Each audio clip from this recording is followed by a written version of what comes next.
The story starts inside a grand royal palace, where a young boy named Van jolts awake in an enormous bed. As he slowly lifts his hands in front of his face, a strange wave of confusion hits him. His hands look tiny and frail. That's when the realization slowly creeps in. He's been reincarnated from the miserable life he once knew. In his past life, Van was stuck in a draining routine, working a dead-end job just to survive, until fate gave him a second chance and reborn him with a noble title.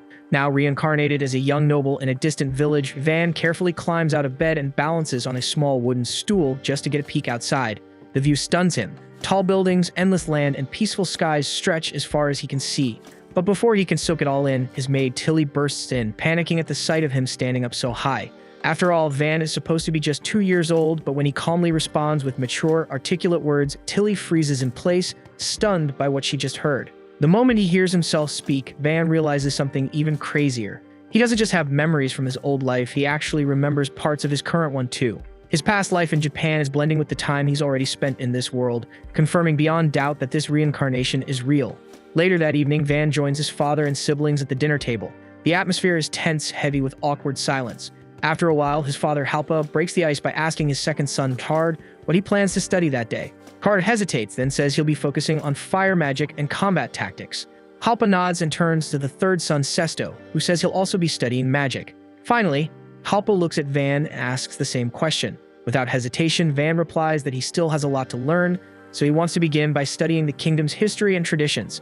His brothers freeze as they stare at him, rattled by how a 2-year-old just gave a more thoughtful answer than either of them. Halpa suddenly breaks into loud laughter, clearly amused and genuinely impressed by how sharp and promising Van is at such a young age. He says he's got high hopes that Van will end up inheriting the same strong fire magic talent that both he and Van's mother were born with. Halpa then mentions that the magic aptitude test will happen when Van hits 8 years old, and he warns him not to mess it up. In this world, magical ability isn't just important, it's everything, and it's usually divided into 4 primary elements: fire, water, wind, and earth. While other forms exist, anything outside those 4 is seen as second-rate or even shameful. Once breakfast is over, Van heads off to his study, where the maids start giving him a basic rundown of how society and daily life work in this world. Just as they're finishing up, the head butler, Esparta, strides into the room and slams a thick stack of books onto Van's desk. Esparta is no ordinary servant. He's a veteran butler who's been working under Van's father for many years. Despite that, Van still finds him terrifying. Esparta then tells Van he's already aware that he's begun learning to read and do some basic math, so he bluntly asks how far he's gotten. Van admits he's still struggling with reading, and in terms of math, he can only handle simple addition and subtraction. But Esparta knows the kid's got more potential than that, so without asking, he decides to take over as Van's personal instructor, and from that day on, Van's life turns into a nightmare. The lessons are brutal, long hours, no breaks, no excuses. Still, those intense sessions pay off, as just within a few weeks, Van manages to read and write with ease. After grinding nonstop for 2 solid years, Van finally hits his 4th birthday and begins his sword training.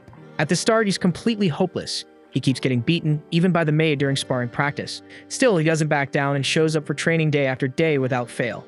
And by the time he turns 5, all that hard work begins to show. He starts facing off against older boys, ones already in training to become soldiers, and can hold his own against them. Van realizes their moves are sloppy and easy to predict, so he beats them over and over again with little effort. The other kids are stunned by how good he is and start wondering if he's some kind of prodigy. What really sets him apart, though, is that unlike his snobbish older brothers, Van actually talks to the commoner kids and treats them like equals, forming genuine friendships instead of acting like he's above them. Soon afterward, Van takes a moment to catch his breath and grabs a glass of water. Just then, the Deputy Knight Commander D steps into the room and politely asks to see Van's hands.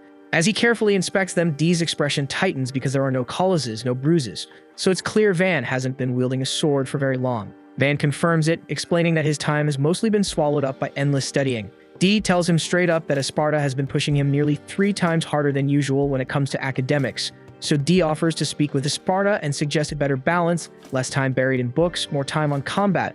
After all, life isn't just about study. Then, with a confident smile, D swears that if Van gets the extra time, he'll personally shape him into a master swordsman. Van, however, politely declines the offer, saying he's confident he can handle both. D nods, impressed by his determination, and suggests that in that case, he'll become Van's official instructor to ensure his training stays sharp and focused.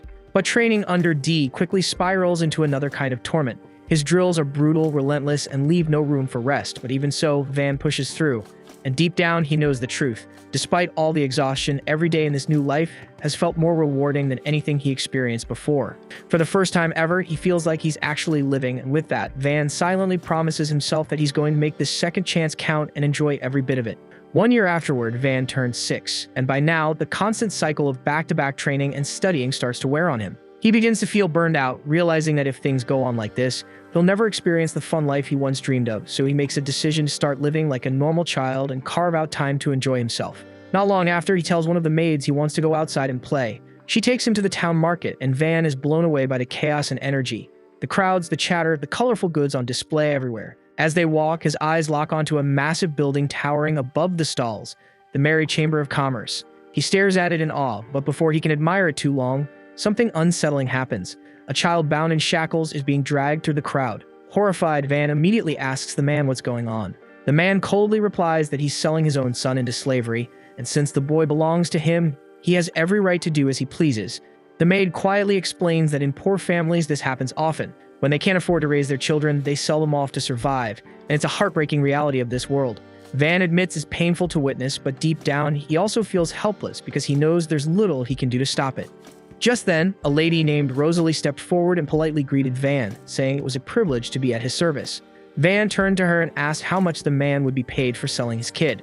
Rosalie explained that the price varies based on the child's magical aptitude. And upon hearing that the boy possessed a thieving attribute, which was ranked among the lowest, she stated that he'd be worth no more than 3 silver coins. Enraged by this, the man lost it and began furiously kicking his shitty son, shouting at him for being damn useless.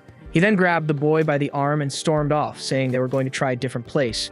But before he could get far, Van stepped in and blocked his path, calmly stating that he would buy the boy for 5 silver coins. Without a second thought, the man accepted the deal, snatched the coins, and walked off without so much as a glance back. Van crouched down in front of the boy and introduced himself. The boy quietly replied, saying his name was Kamsin. Van then told him that he was free to go wherever he pleased. He never had any intention of keeping him. He just bought him so he could release him. But after learning that Kamsin had no place to return to, Van suggested he stay with him instead. One of the guards nearby voiced concern, warning Van that the Marquis might disapprove of him bringing a random boy into the estate. But if Kamsin were officially registered as Van's slave, then no one could object. Van turned to Kamsin and asked if that arrangement was all right with him, and Kamsin nodded. From that point on, Kamsin became Van's slave in name. Rosalie then reminded them that before finalizing anything, they had to complete the slave-binding ritual.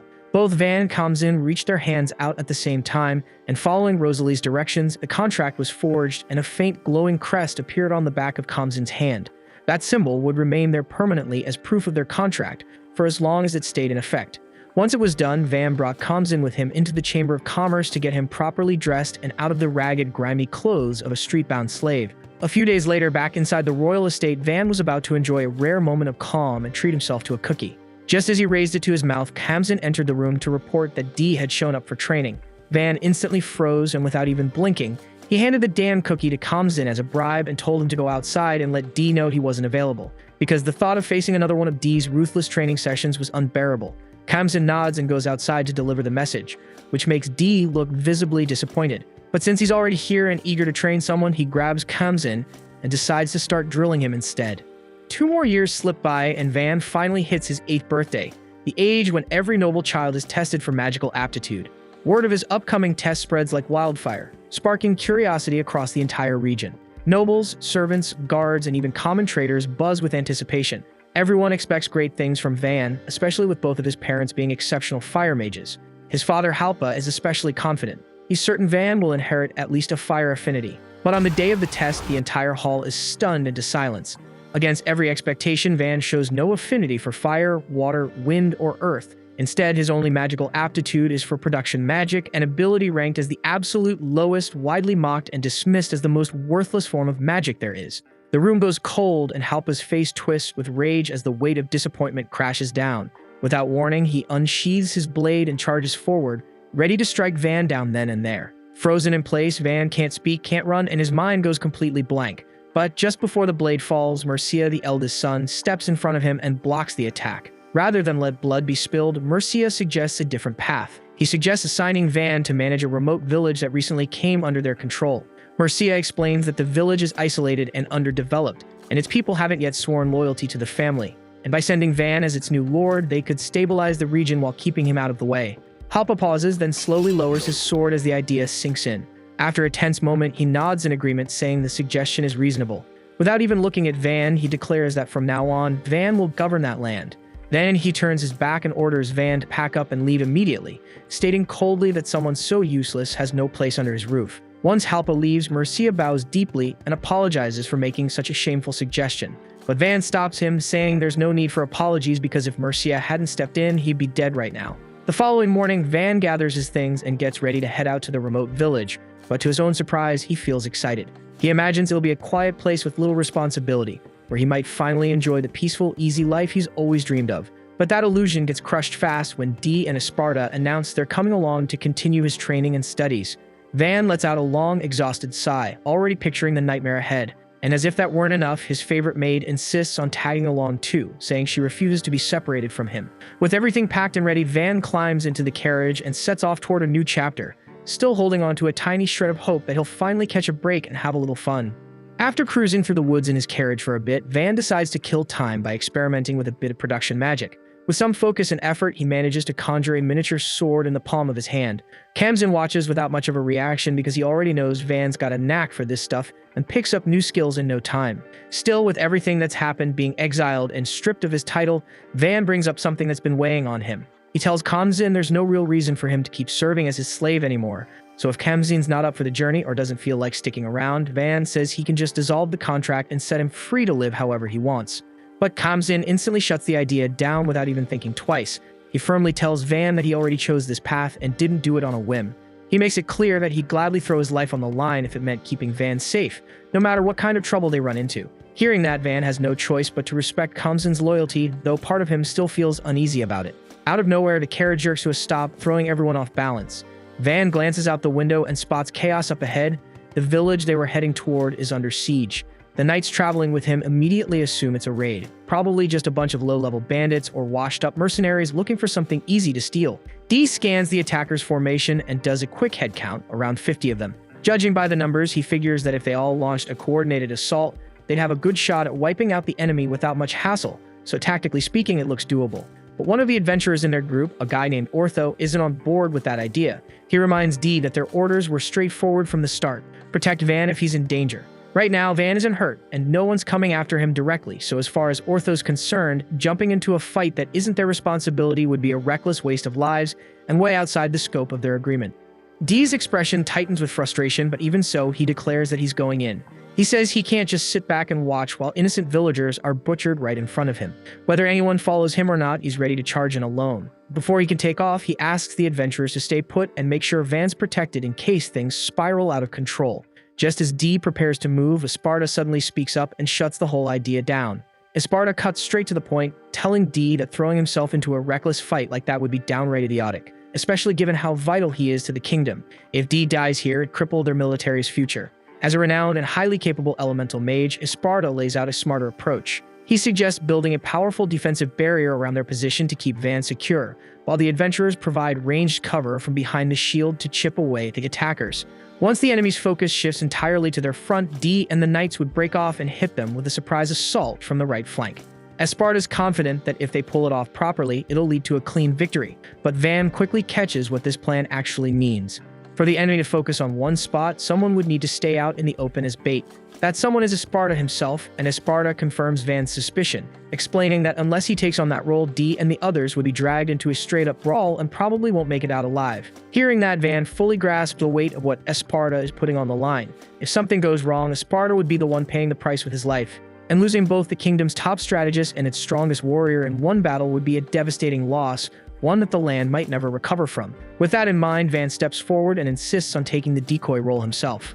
Tilly instantly rejects the idea the second it leaves his mouth, stating flat out that she'd rather take the risk than let Van put himself in the line of fire. Kamzin agrees without hesitation, standing tall beside Van. But even with their protests, Van gently tells them both that he values them far too much, and that's exactly why he can't allow either of them to take that risk for his sake. Van lays out his own plan next. He'll ride straight into the enemy lines using the carriage as bait, drawing their full attention while the others hit them from long range and both sides.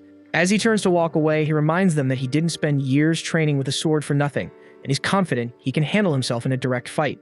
Still, somewhere deep inside, he quietly accepts that if this really is where his story ends, he'd be at peace with it, so long as it's for something worth dying for. Ortho stares after him, stunned by the sheer recklessness of the idea. Hearing those words takes him back to his days at the guild, the day he first received the mission to guard Van. At the time, he absolutely despised the idea. To him, all nobles were arrogant scum not worth lifting a blade for. But since he planned on operating in the First March anyway, he took the job. What he didn't expect was Van himself. He still remembers the young noble walking up to him, bowing with sincerity and thanking him from the bottom of his heart. No arrogance, no airs, just honest gratitude. Van had even gone out of his way to praise Ortho's skills, treating him not like a servant, but like an equal. It was the first time Ortho realized that maybe not all nobles were rotten. Snapping back to the present, Ortho moves in front of Van and refuses flat out. He says there's no way in hell they're letting some kid throw himself into danger like that. Dee and Esparta step up right after, siding with Ortho without hesitation. With that, the original plan gets tossed out. Esparta takes charge and quickly draws up a new strategy. He'll summon a defensive wall around their group, shielding Van. Behind it, the adventurers will rain down long-range attacks to thin the enemy ranks. At the same time, Dee and his knights will strike from the left, while Ortho leads a second charge from the right. They waste no time, and Esparta slams his staff to the ground and erects a massive magical barrier. From behind it, arrows and spells start flying, taking out a wave of bandits before they even realize what hit them. Chaos erupts as the rest scramble to respond, just in time to see Dee and his squad slice through their front lines like butter. But right in the middle of the mess, the bandit leader breaks through the formation and charges past the wall, heading straight for Pluriel. But just as his weapon swings down, Van jumps in, intercepting him at the last second. His blade flashes, slicing through the man's Achilles tendon and sending him crashing to the ground in agony. And before the thug can even cry out, Khamsin follows up with a crushing blow that finishes him off for good. Soon after the fighting ends, the last of the bandits are rounded up and tied down, completely neutralizing the threat to the village. With the danger behind them and the mission technically complete, some of the adventurers decide it's time to move on, eager to take on new jobs elsewhere. But Ortho lingers, clearly impressed, not just by Van's swordplay, but by how calmly and decisively he led the group during the battle. That spark of curiosity grows into admiration, and Ortho decides to stick around a bit longer, offering his support to Van directly. His party members agree without hesitation, choosing to stay and lend their strength as well. Once things settle, Van steps up to formally introduce himself to the village as their new lord. He addresses the village chief, a man named Rhonda, and thanks him for allowing them to help. Rhonda, still shaken but grateful, expresses his heartfelt thanks to Van for saving their lives. He then shares something troubling. It turns out this wasn't the first time their village had been attacked. In fact, this year alone, it's happened more than once. According to Rhonda, things were far safer when their village was still under Ferdinando County. Back then, the area was patrolled by knights who acted as a strong deterrent against bandits. But now, those patrols are long gone, and with them, the village's only real line of defense. Van lowers his head and apologizes to Rhonda and the others for the state they've been left in. He explains that this situation likely arose because the current Marcus has no idea what conditions are like in these smaller, out-of-the-way villages. But now that Van has been appointed as their new lord, he swears not to turn a blind eye to their struggles. He goes on to outline 3 possible paths they can take to secure their future. The first is to produce something valuable enough that the kingdom itself wouldn't dare ignore them. The second is to raise enough money to hire mercenaries for protection. And the third is to focus on building the village up from within, strengthening their infrastructure and community to stand strong on their own. But before the villagers can react, a young girl in the crowd speaks up. She says they've already considered those options in the past. While they sound promising, she explains the reality is much harsher. They found that putting such plans into action is far more difficult than it sounds. Van does his best to rally their spirits, promising that things will be different now that he's here. He assures them that he won't just talk about change, he'll make it happen. Still, his words alone don't seem to sway the villagers, many of whom remain unsure. Sensing their doubt, Esparta and Dee step forward. Standing tall, they formally introduce themselves. Dee as the kingdom's chief commander and Esparta as the royal head butler. With firm voices, they back Van's declaration and promise the villagers that this isn't some empty gesture. They assure Rhonda and the others that with them here, there's no reason to fear anything. Hearing the support of Dee and Esparta lifts the villagers' spirits right away, but it doesn't take long before another concern surfaces. One of them steps forward and hastily asks what will be done about taxes, explaining how hard it's been just to survive while giving up 30% of their harvest every season. Without skipping a beat, Van answers that starting immediately, the tax rate will be lowered to just 10%. He calmly explains that ensuring a safe, livable environment comes first, everything else can wait. The villagers go silent, stunned by the sudden generosity. A cut that deep to less than a third of what they used to pay is something they never imagined possible. Gratitude quickly spreads among the crowd, and for the first time in a while, their hope feels real. As for the village's safety, Esparta wastes no time and conjures a thick, reinforced stone wall that surrounds the entire settlement, standing tall as a bulwark against any future attacks. Then he mentions that adding a moat would strengthen their defenses even further. Dee and the knights step in right after, volunteering to dig it out themselves. Van turns back to the villagers and tells them clearly that if they're willing to work together, he's confident they can transform this place into something far greater than it's ever been. Once things calm down, Van decides to test his production magic again. After a bit of focus, he crafts several wooden-looking blocks, but they're far from ordinary. These are made of nanofibers, a rare and ridiculously tough material. When Ortho tries slamming one with his sword, the blade bounces off without even leaving a scratch. Encouraged by the result, Van spends the rest of the day crafting weapons, each one as polished and precise as a royal armory piece. Watching him work, Tilly starts to worry he might burn himself out, but Van just smiles and assures her he's fine. He remembers reading that production magic usually eats through mana like crazy, and most people struggle to make even a single object without passing out, so clearly Van's built a talent for it. As a finishing touch, he crafts a beautiful sword and offers it to Kamzin, who accepts it with both hands, promising to cherish it for the rest of his life. Tilly gets jealous, so Van hands her an axe, but one glance at her face makes it obvious she's not thrilled. That night, Van rests by the campfire, but his whole body aches from sleeping rough. Glancing at Tilly and Kamzin as they sleep, he can tell they've been putting on a brave face, but they're exhausted too. That's when he makes up his mind, it's time to build a real home. The following morning, Van gets to work. Using the nano blocks, he and the others begin laying out the foundation. When Chief Rhonda passes by and sees the progress, he remarks that it's shaping up to be a perfect location for the Lord's mansion. And hearing that makes Van's heart swell with pride. He takes a moment to analyze the structure with his magic, carefully measuring the layout and scanning each block down to the last inch. Once everything feels right, Van activates his magic in full. In the blink of an eye, the entire structure assembles itself in front of their eyes, a fully built mansion rising from the ground like a miracle. Everyone stares in wide-eyed silence, unable to process what they just witnessed. Van glances up at the massive building, scratching his head a little, thinking that maybe he went just a little overboard. Nobody can wrap their heads around how Van managed to build an entire mansion in such a short amount of time. It's almost too absurd to believe, and the general consensus becomes clear that his production magic is way more valuable for managing a territory than any flashy elemental spell could ever be. Van admits it's a neat ability, but deep down, he still believes offensive magic is the real key to keeping people safe. In his mind, a powerful lord with the strength to protect is what gives people peace of mind. But his friends shut that down real quick. Esparta points out that while that might be true during times of war, what people really want is a lord who will improve their day-to-day lives. And in that sense, he says no one fits the role better than Van. What Van just pulled off was nothing short of miraculous, and Orthos straight up says that his powers are way beyond anything a normal production magic user could ever dream of. But Van isn't stopping there. He says if they bring him enough lumber, he can build houses for everyone. The others are floored, and Ortho and Dee immediately order their men to start hauling in materials. The villagers, of course, are all in. Their homes are falling apart anyway, and Van quickly realizes he may have just volunteered himself for a massive workload. Still, seeing the conditions they're living in, he makes up his mind to transform the entire village from the ground up. He agrees to build a home for every single family, and the celebration kicks off right away. Van gets to work, cranking out house after house, and people can't believe how much mana he's burning through like it's nothing. Even more impressive is his knowledge of urban planning. He explains the grid layout he's using, with each unit made of 4 houses and wide roads running between each block. It's efficient, clean, and organized. Van says these wooden homes will do for now, but once they have a steady supply of stone, he'll upgrade them all to suit each family's needs. And because he wanted to enjoy a proper bath himself, he went ahead and built a bathhouse next to his mansion, keeping the design simple, while Pluriel helped out by filling the tub with water magic. Later, after taking a bath, Van finally gets to crash in a proper bed, clean and satisfied. The following day, Van finds out the knights managed to dig a trench around the entire village. He's impressed, but notes that filling it with water would make it even better, a full moat for defense. Plus, they'll need a proper water source for drinking and bathing, and that locks in their next goal. Without missing a beat, Van says it's time to secure a water source. Thanks to Esparta's insane strength, they're able to divert water from a nearby river in no time. He digs a solid few meters of trench instantly, while Dee and the rest help extend it by hand. Van followed close behind, reinforcing the bottom and sides of the canal to make sure it wouldn't collapse. The distance between the river and the village was no joke, and Tilly couldn't help but point out how massive a job this really was.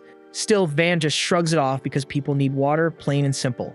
It's grueling work, but there's something uplifting about seeing everyone come together and push for the same goal. Besides, once the infrastructure is solid and life in the village becomes more stable, it'll be way easier for merchants to stop by.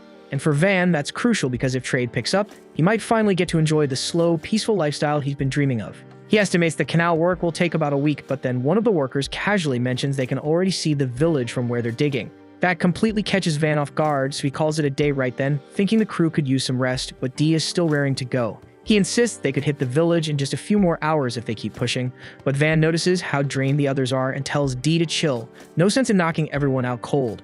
Dee admits this whole thing feels like a new form of training, but even he realizes they shouldn't push past their limits. By the next morning, Van proudly announces that the canal is officially done. He gathers everyone together, thanks them for their hard work, and gives Esparta the signal to open the water gate. A rush of clean river water flows in, and the villagers look on in awe. The moat is now fully operational, surrounding the village and adding a serious layer of defense.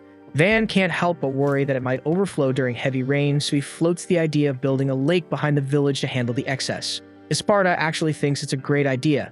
A lake could double as a reservoir for dry seasons too. Van jumps on it immediately, getting to work and creating a proper water source that shocks the entire village. Just like that, a place that used to have no water system now has a freaking lake. Thanks to Van, the villagers no longer need to hike out to the river every day just to fill their buckets.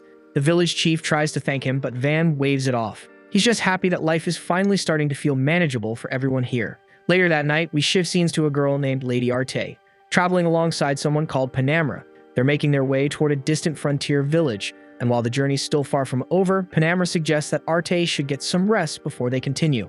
The following morning, Van wraps up construction on a massive defensive wall known as the Rampart. What used to be nothing more than a plain dirt barrier has now transformed into a seriously solid structure. With a wide enough top to allow patrolling, the guards can now walk across it like it's a fortress wall.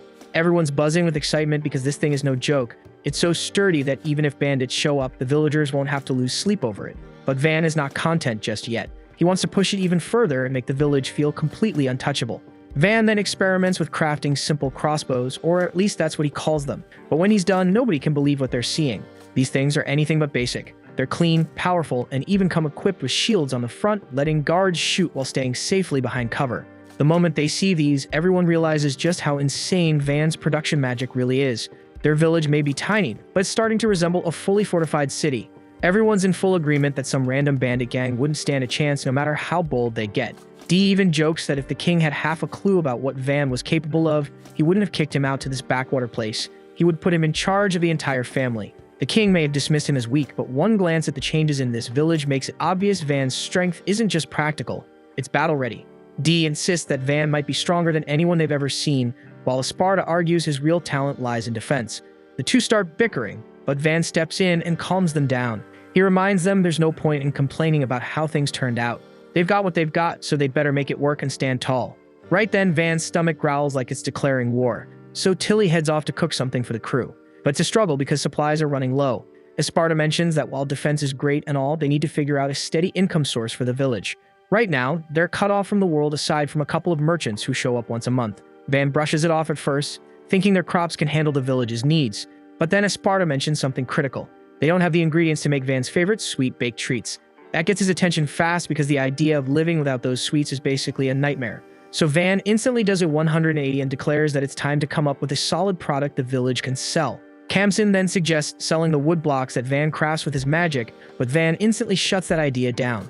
No one else can manipulate them the way he can, so it wouldn't work. One by one, the others pitch in their ideas, but Van can already tell that finding something unique and valuable enough to market as this village's specialty won't be easy.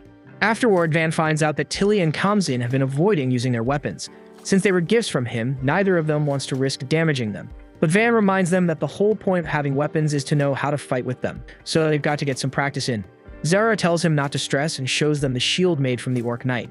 It's both tough and flexible, so it won't mess up their weapons too badly even when he blocks. Kamsin steps up first, and his swing has no power behind it at all, yet somehow the shield gets knocked to the ground, sliced clean in two. Everyone just stares because a hit with zero force shouldn't do that kind of damage, and the fact that a wooden sword could do that kind of damage with a half-hearted swing stuns everyone, Van included. Van patches up the shield, and not long after, Ortho shows up to see what the fuss is about. He's carrying some ores they recently mined and wants to know if Van is interested in buying them. Ortho explains that the woods around the nearby mountains are crawling with dangerous monsters, which is why most folks avoid the area. But since no one's been mining there, the place is rich with untouched resources.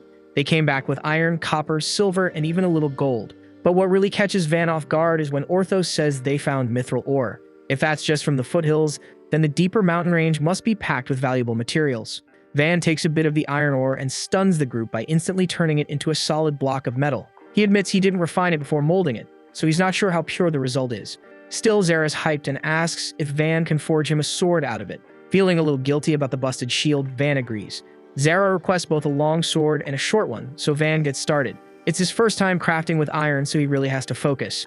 He carefully visualizes the design and edge, and before long, he finishes. And since Zara is his very first customer, Van even put in extra effort to make the swords look great. Zara's thrilled with the short sword, and Van moves on to the next. It turns out just as good, and now all the other adventurers are lining up, wanting weapons of their own. Van reminds them that since they're the ones who gathered the ores, it's only fair he makes their gear. Once he's done, it's obvious to everyone that Van could easily sell these weapons for a fortune. Then he shifts his gaze to the mithril ore, wondering just how incredible a weapon made from that would turn out.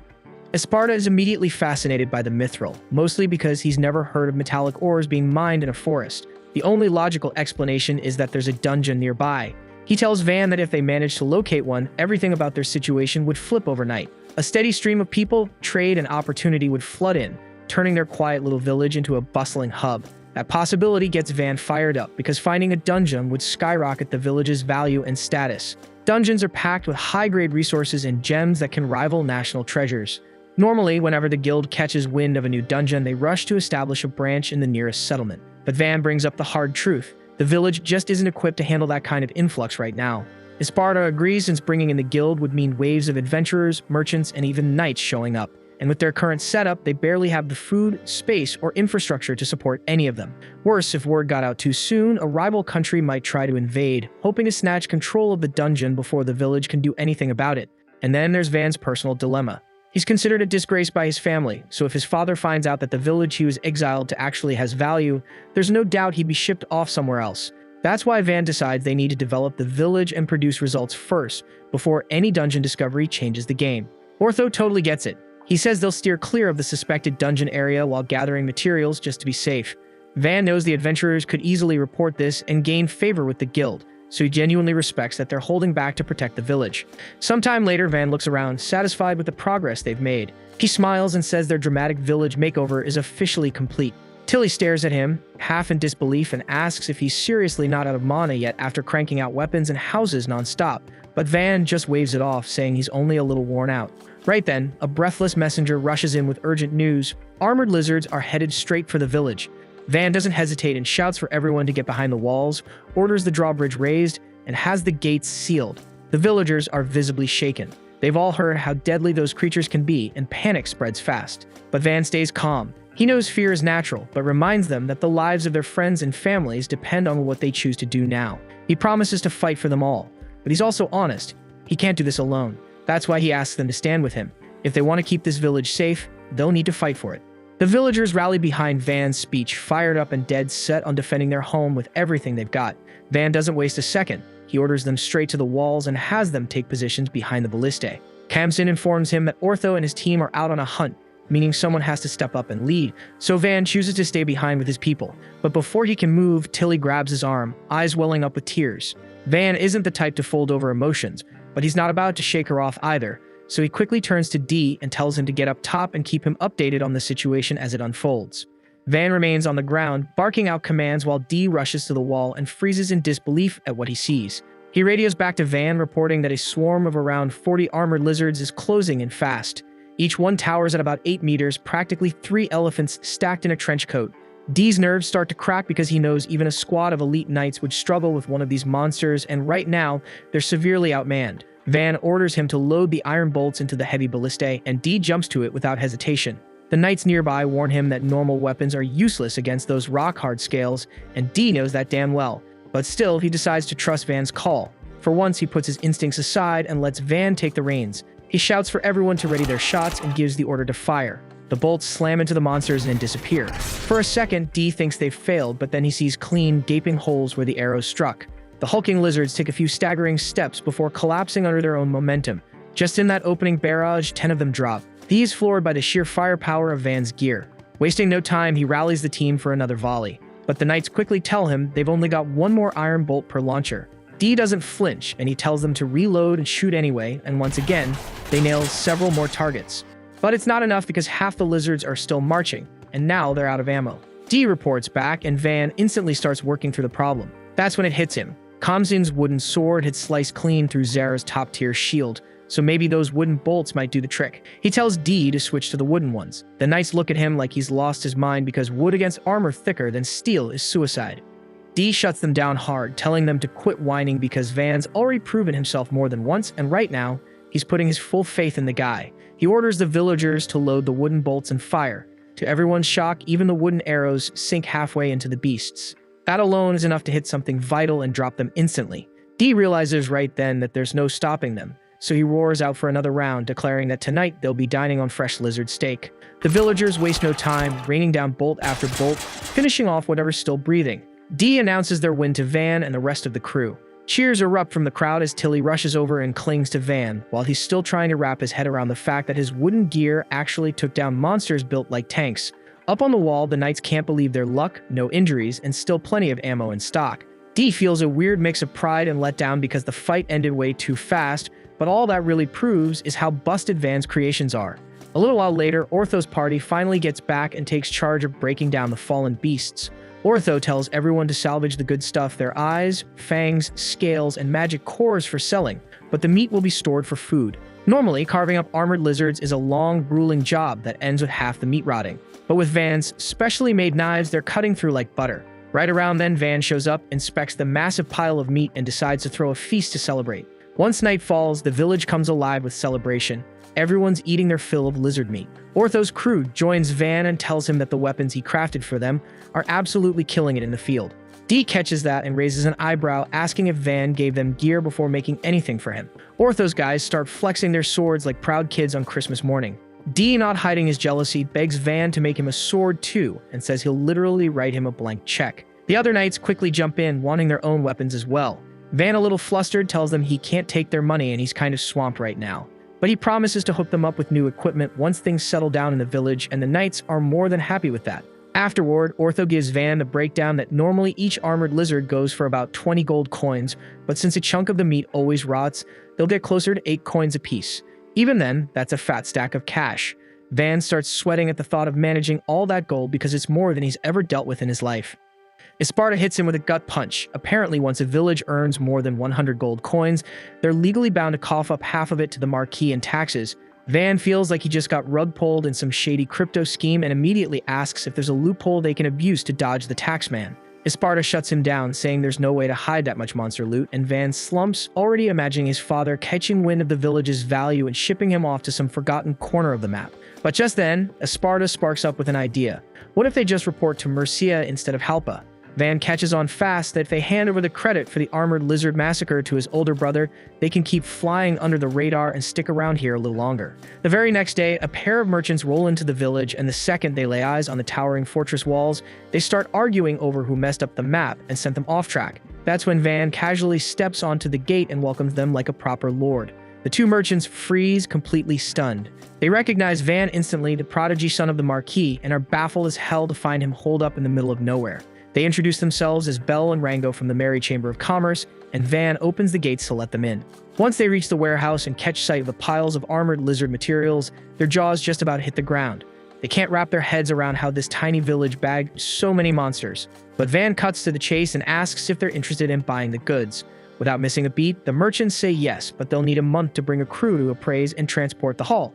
Van's cool with that and even tells them to take some meat on the house since it'll spoil anyway. He then walks them over to a stash of weapons up for grabs, and the quality hits them like a truck. They immediately agree to his price, no haggling, no questions. Van just tells them to spread the word. That's when the brothers start hesitating, clearly thinking they can keep the place under wraps and make a killing by cornering the sword market. Van sees right through them and tells them straight that trying to keep it secret won't work. People will figure it out the moment they track the merchant's travel route. The brothers blink in shock, and Van throws them a better pitch. If they really want to rake in cash, they should open up shop right here in the village. The brothers jump at the offer without a second thought, bowing deeply in front of Van to show their thanks. But before they can even process what's happening, Van casually tells them to start building their shop immediately.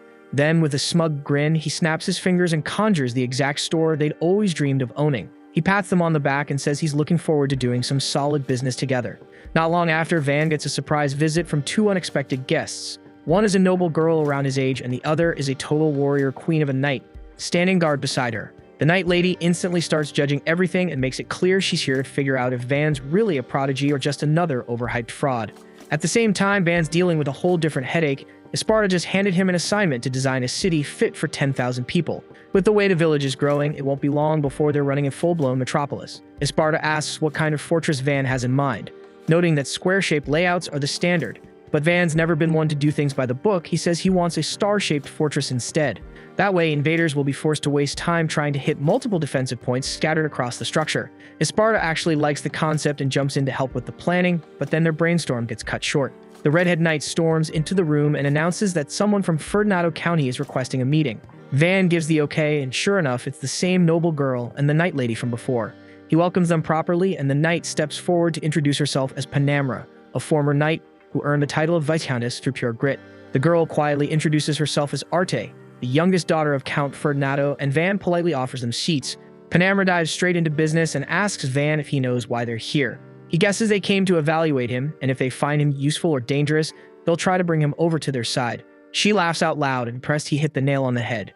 She explains that Count Ferdinando suspects Mark Halpa sent his star child here to claim new territory, but she personally believes it's the opposite, that Van was dumped here because he doesn't have any elemental magic. Van decides to be honest. He admits that yeah, he's got no elemental powers, and no, he's not leading some invasion. He was flat out exiled by his own father. But Panamra raises an eyebrow. After all, no powerless exile could have developed this place so quickly. She says it looks like he showed up with 5,000 soldiers and turned the village into a mini military outpost. Van bursts into laughter, then apologizes and tells her the truth. He was kicked out of the family with just his bags and a good luck, and not a single person came to say goodbye. Panamra glances around and sarcastically asks if she's hallucinating the butler and knight commander in the corner. D answers first, explaining he chose to train Van on his own and has been ignoring orders to return to the capital. Esparta follows up, saying he's retired now and is teaching Van just for fun.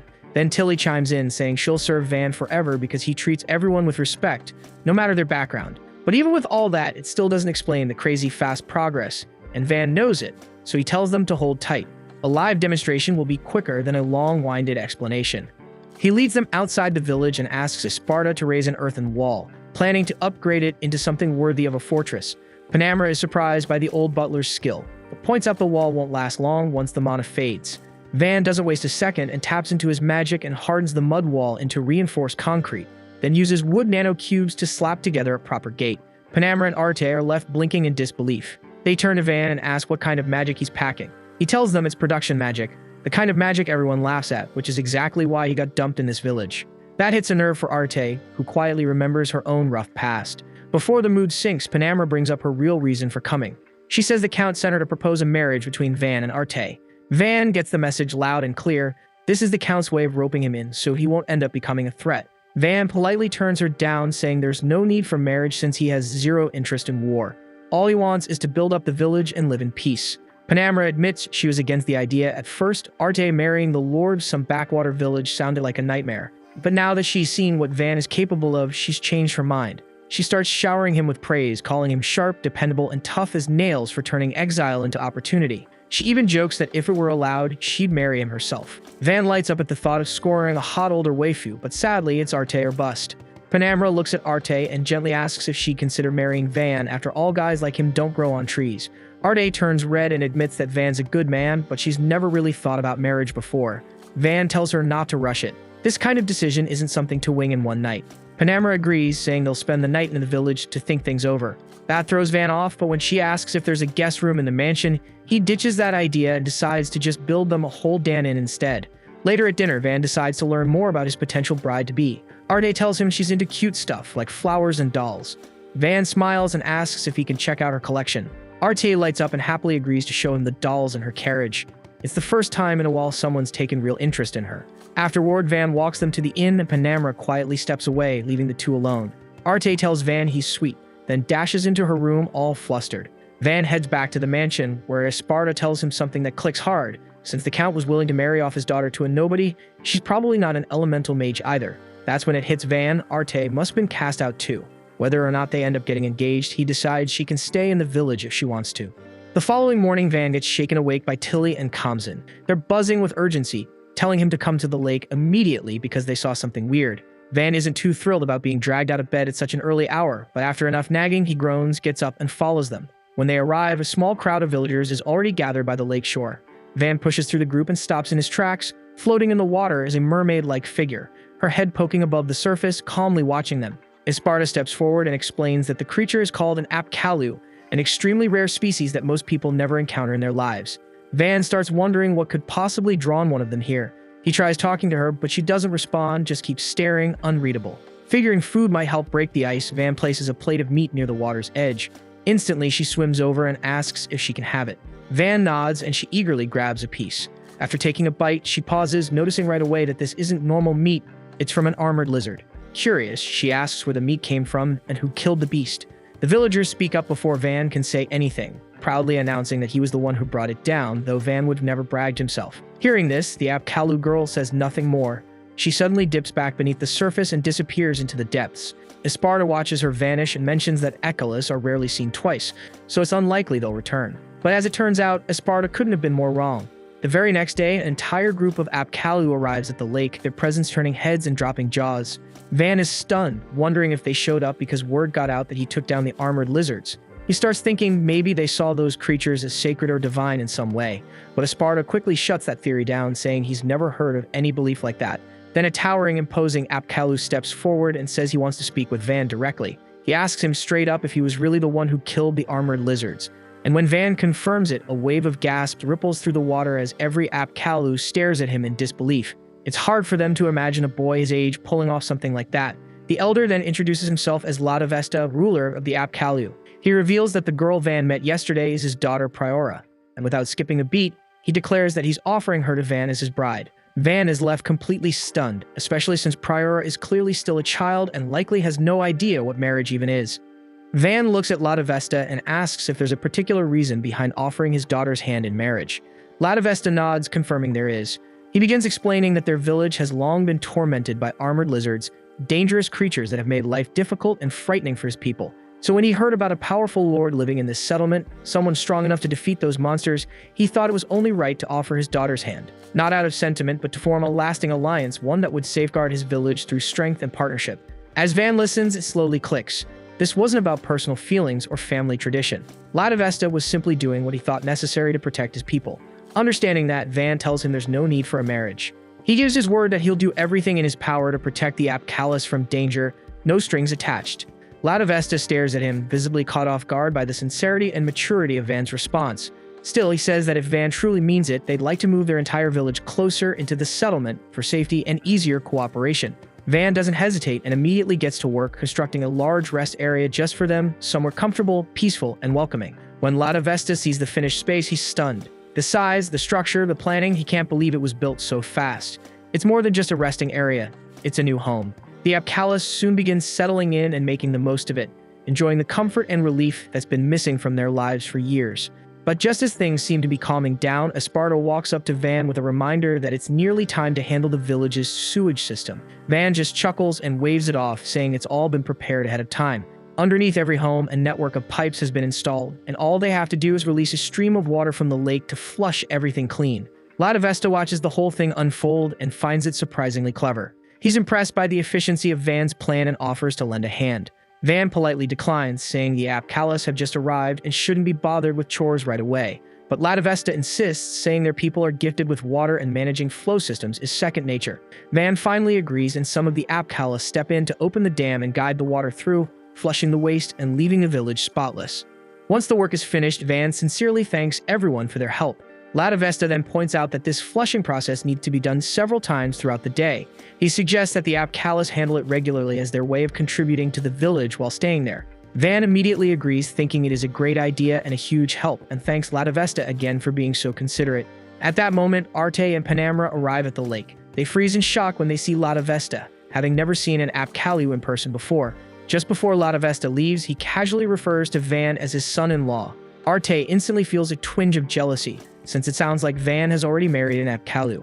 Van hurriedly denies it and tries to explain, but before he can finish, Priora suddenly pops out of the water, calls Van her husband, and quickly swims away, making the situation far more awkward than it already was.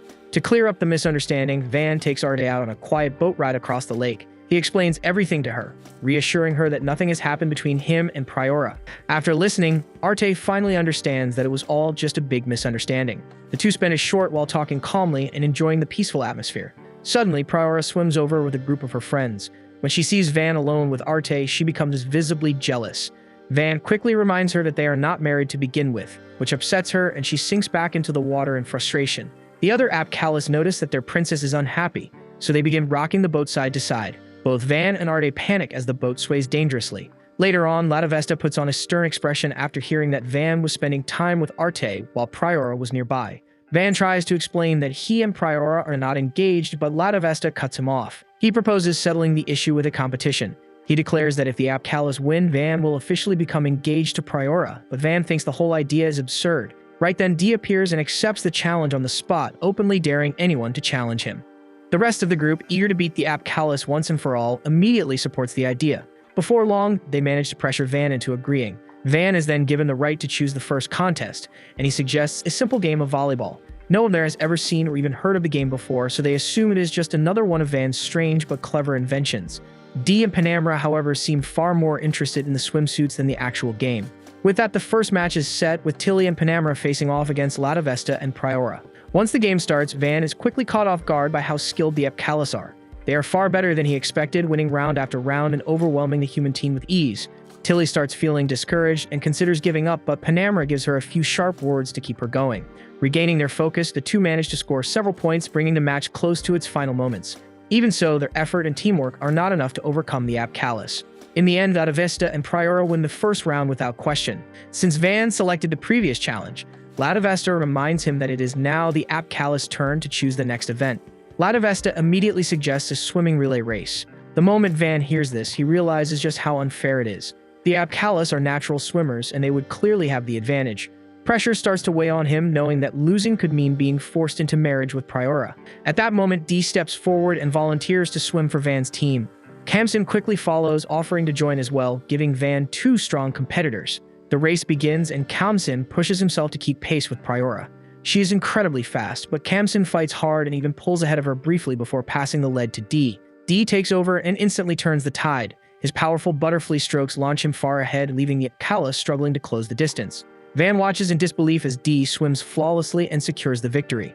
Latavesta is stunned, unable to understand how his team could lose despite being part fish and naturally gifted swimmers. Still, he refuses to give up, pointing out that there is one final contest left to decide the outcome. Now it is Van's turn to choose the next challenge. Taking a moment to think, he accepts the earlier win and quickly creates an ice maker. He then announces that the final event will be a shaved ice speed-eating contest. Arte realizes she has not taken part in any of the competitions yet and immediately volunteers, and Van also steps forward to join her in the challenge. They all head over to the resting area to start the challenge. At first, everyone takes a few spoonfuls of shaved ice and is immediately hit with painful brain freezes, but they grit their teeth and keep going anyway. Van is fully determined to avoid marrying Priora, while Arte is just as determined to win for Van's sake, and that shared resolve pushes them forward. Working together, they manage to finish first, claiming a clear victory in the contest. Showing good sportsmanship, Latavesta swims up and offers Van a handshake before leaving. Even so, he still refers to Van as his son-in-law and reminds him to look after Priora. Van feels irritated, realizing that even after winning, Latavesta still talks as if the marriage is unavoidable. At the same time, the others crowd around Van, congratulating him and praising his efforts. Arte watches as he is surrounded by smiles and admiration, and something stirs inside her. She has never experienced a moment like this before. As a child, her parents constantly ignored her, believing she was a failure. She was shy and never stood out at anything, but that only changed when she discovered marionette magic, which allowed her to freely control her dolls. For the first time, she hoped her mother would finally be proud of her. Instead, her mother slapped her and declared that puppet magic was evil and forbidden among nobles. After that, Arte became an outcast, and when she turned 10, she was arranged to be engaged to Van. She had expected him to be no different from the arrogant nobles she had known before, but Van proved to be nothing like them. He was gentle, patient, and possessed a strange talent for production magic, something nobles dismissed as useless. Even so, Van believed in himself and used that magic to support the village and its people. Watching him now, Arte realizes she wants to become someone like him. She convinces herself that if she keeps trying, she might one day see the world the way Van does. The following morning, Van gathers all the villagers for a meeting. He announces that they need to build additional ramp sections to support the village's future growth. He also adds that since the next day will be their day off, they will be holding a large barbecue that night. The news excites everyone, and the villagers immediately get back to work with renewed energy. At that moment, Arte approaches Van and asks if she can observe him while he works. Van agrees, giving her the chance to learn by watching him. At the same time, deep within the forest, Ortho and the other adventurers are fleeing from something powerful and dangerous, signaling that another major threat is drawing closer. Meanwhile, in the village, no one had a clue what was unfolding outside. They were too caught up admiring the massive fortifications Van had finished in under 2 weeks. The walls stood tall and solid, radiating strength, and everyone was honestly blown away by how fast he pulled it off. Panamera strolled over, visibly stunned, and admitted she always believed Van had potential, but she never pictured him pulling off something on this scale. As she stepped closer, her legendary melon bounced slightly, making Van shoot her a quick, startled glance. Not wanting to dwell on it, he quickly changed the subject, saying he needed to oversee the construction of new homes since more settlers were heading their way. Merchants, adventurers, and travelers would soon pour in, and he wanted to be sure they'd have proper housing. Panamera confessed she felt a bit envious. Ever since she was young, she dreamed of owning land somewhere she could truly call hers. Watching Van manage everything so confidently sparked something in her. She didn't just want coin from her next mission. She wanted to earn a piece of land she could command. She silently vowed that in the next major battle, she'd fight harder, not just for glory or gold, but to stake her own claim.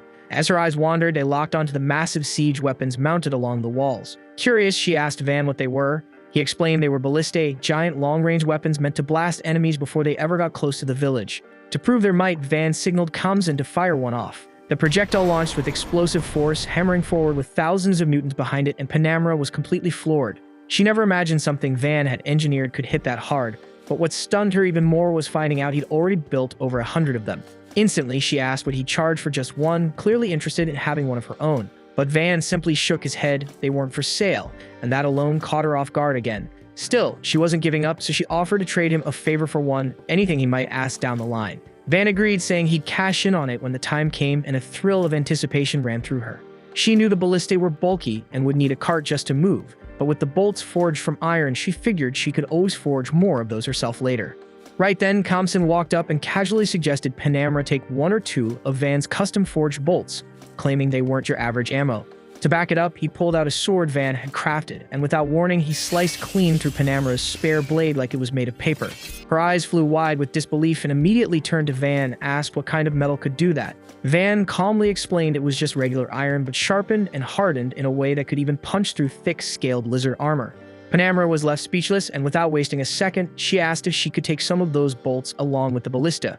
Van gave her the green light, letting her have both the siege weapon and the enhanced ammo. That's when Van spun around and spotted Ortho and his squad barreling out of the tree line, full sprint with a massive forest dragon storming right behind them. Ortho shouted at Van and the others, yelling for them to fall back and warn the villagers. He explained they were planning to act as bait to buy everyone else enough time to prepare. Van's blood ran cold. Leaving them behind now would mean sending them to their deaths. He felt torn. Maybe they should stay and fight, but the thought of putting the whole village in danger held him back. Panamera stepped forward, calm and unshaken. She told Van not to worry and said flat out that she was staying to help take the dragon down. Then she turned and barked orders for everyone to fall behind the walls and stay sheltered. She also shouted back to Ortho's group, letting them know they'd use the ballista to launch a long-range counterattack. Van made his way over to Arte and quietly apologized for letting her see something so terrifying. But he quickly added that she didn't need to be scared. The upgraded ballista was locked and loaded, and Panamera would be leading the charge. After that, he asked Tilly to get Arte safely behind the walls and told her to summon D and the other fighters for backup. Then, as the dragon finally came into range, the first volley was launched. Bolts and arrows ripped through the sky, yet not a single one landed. The dragon weaved between every shot, dodging effortlessly, making Van's heart drop. Their strongest weaponry wasn't even scratching it, and now he was seriously starting to question whether they could even survive this battle. Then, with a blinding flash and a surge of raw heat, Panamera unleashed her fire magic. A massive javelin of flame shot out from her hand, hurling straight at the forest dragon like a burning spear of death. The spell slammed into it hard, fire ripping across its armored scales and landing a serious hit. Everyone stood frozen, wide-eyed. None of them expected Panamera to be packing that kind of elemental firepower with such deadly precision. But even with that brutal strike, the damn dragon was still standing. The fire javelin had landed clean, scorched its scales good, but the beast didn't drop. Instead, it flapped those scorched wings and came charging through the air again. Van didn't waste a second. He yelled for a full volley, and the soldiers let loose every ballista they had. Several thick bolts tore through the sky, and finally a few managed to punch holes through the dragon's wings. Van caught that and knew they had a shot. If the wings were busted, it might not stay airborne for long. He gave the order for another barrage. The The soldiers fired again, but this time the dragon was ready. It shifted in the air, dodging every bolt like it could read the path of each one before it left the launcher, so not a single Dan shot landed. Van was stunned. He didn't expect a beast that huge to be that damn smart or fast. At the same time, Ortho and his group had finally made it past the wall. Just stepping onto safe ground felt like a miracle. Van was relieved they all made it back alive, but he knew staying out here any longer was asking to get roasted. If that dragon came back swinging, they'd all be done. He needed one shot, just one clear window for everyone to get the hell out. And right then, Panamera delivered. She launched another blazing javelin of fire, just as vicious as the first. It slammed right into the dragon again, searing its wings and slowing it down for a brief moment. That was all Van needed, so he instantly shouted for a retreat. Nobody waited, and they all turned and sprinted for the village. But the damn dragon didn't stay down for long. The moment it caught its breath, it leaped up and landed on the rampart, towering over them like it hadn't taken a hit at all. Van turned back wide-eyed at how fast it bounced back. After eating that much fire, it should have been wrecked, but it looked like it just shook it off. Then out of nowhere, Esparta strolled up like it was just another day. Calm as ever, he raised his hand and cast an earth spell. Huge chunks of rock crashed down, pinning the dragon in place. He turned to Van, still calm as ever, and said this should buy them enough time to get to the village gate. The others rushed toward the village as fast as their legs could carry them, but Van knew that even with Esparta's help, it still wasn't enough. The dragon was coming fast, and unless they stalled it again, it would be breathing down their necks in no time. So the idiot Van turned around at the village gates and went straight to Panamera, and he told her it was time to cash in that favor. He laid out his plan clearly. Once the forest dragon got close, she'd hit it with a fire javelin to hold it down long enough for the ballistas to land a clean shot and end this for good.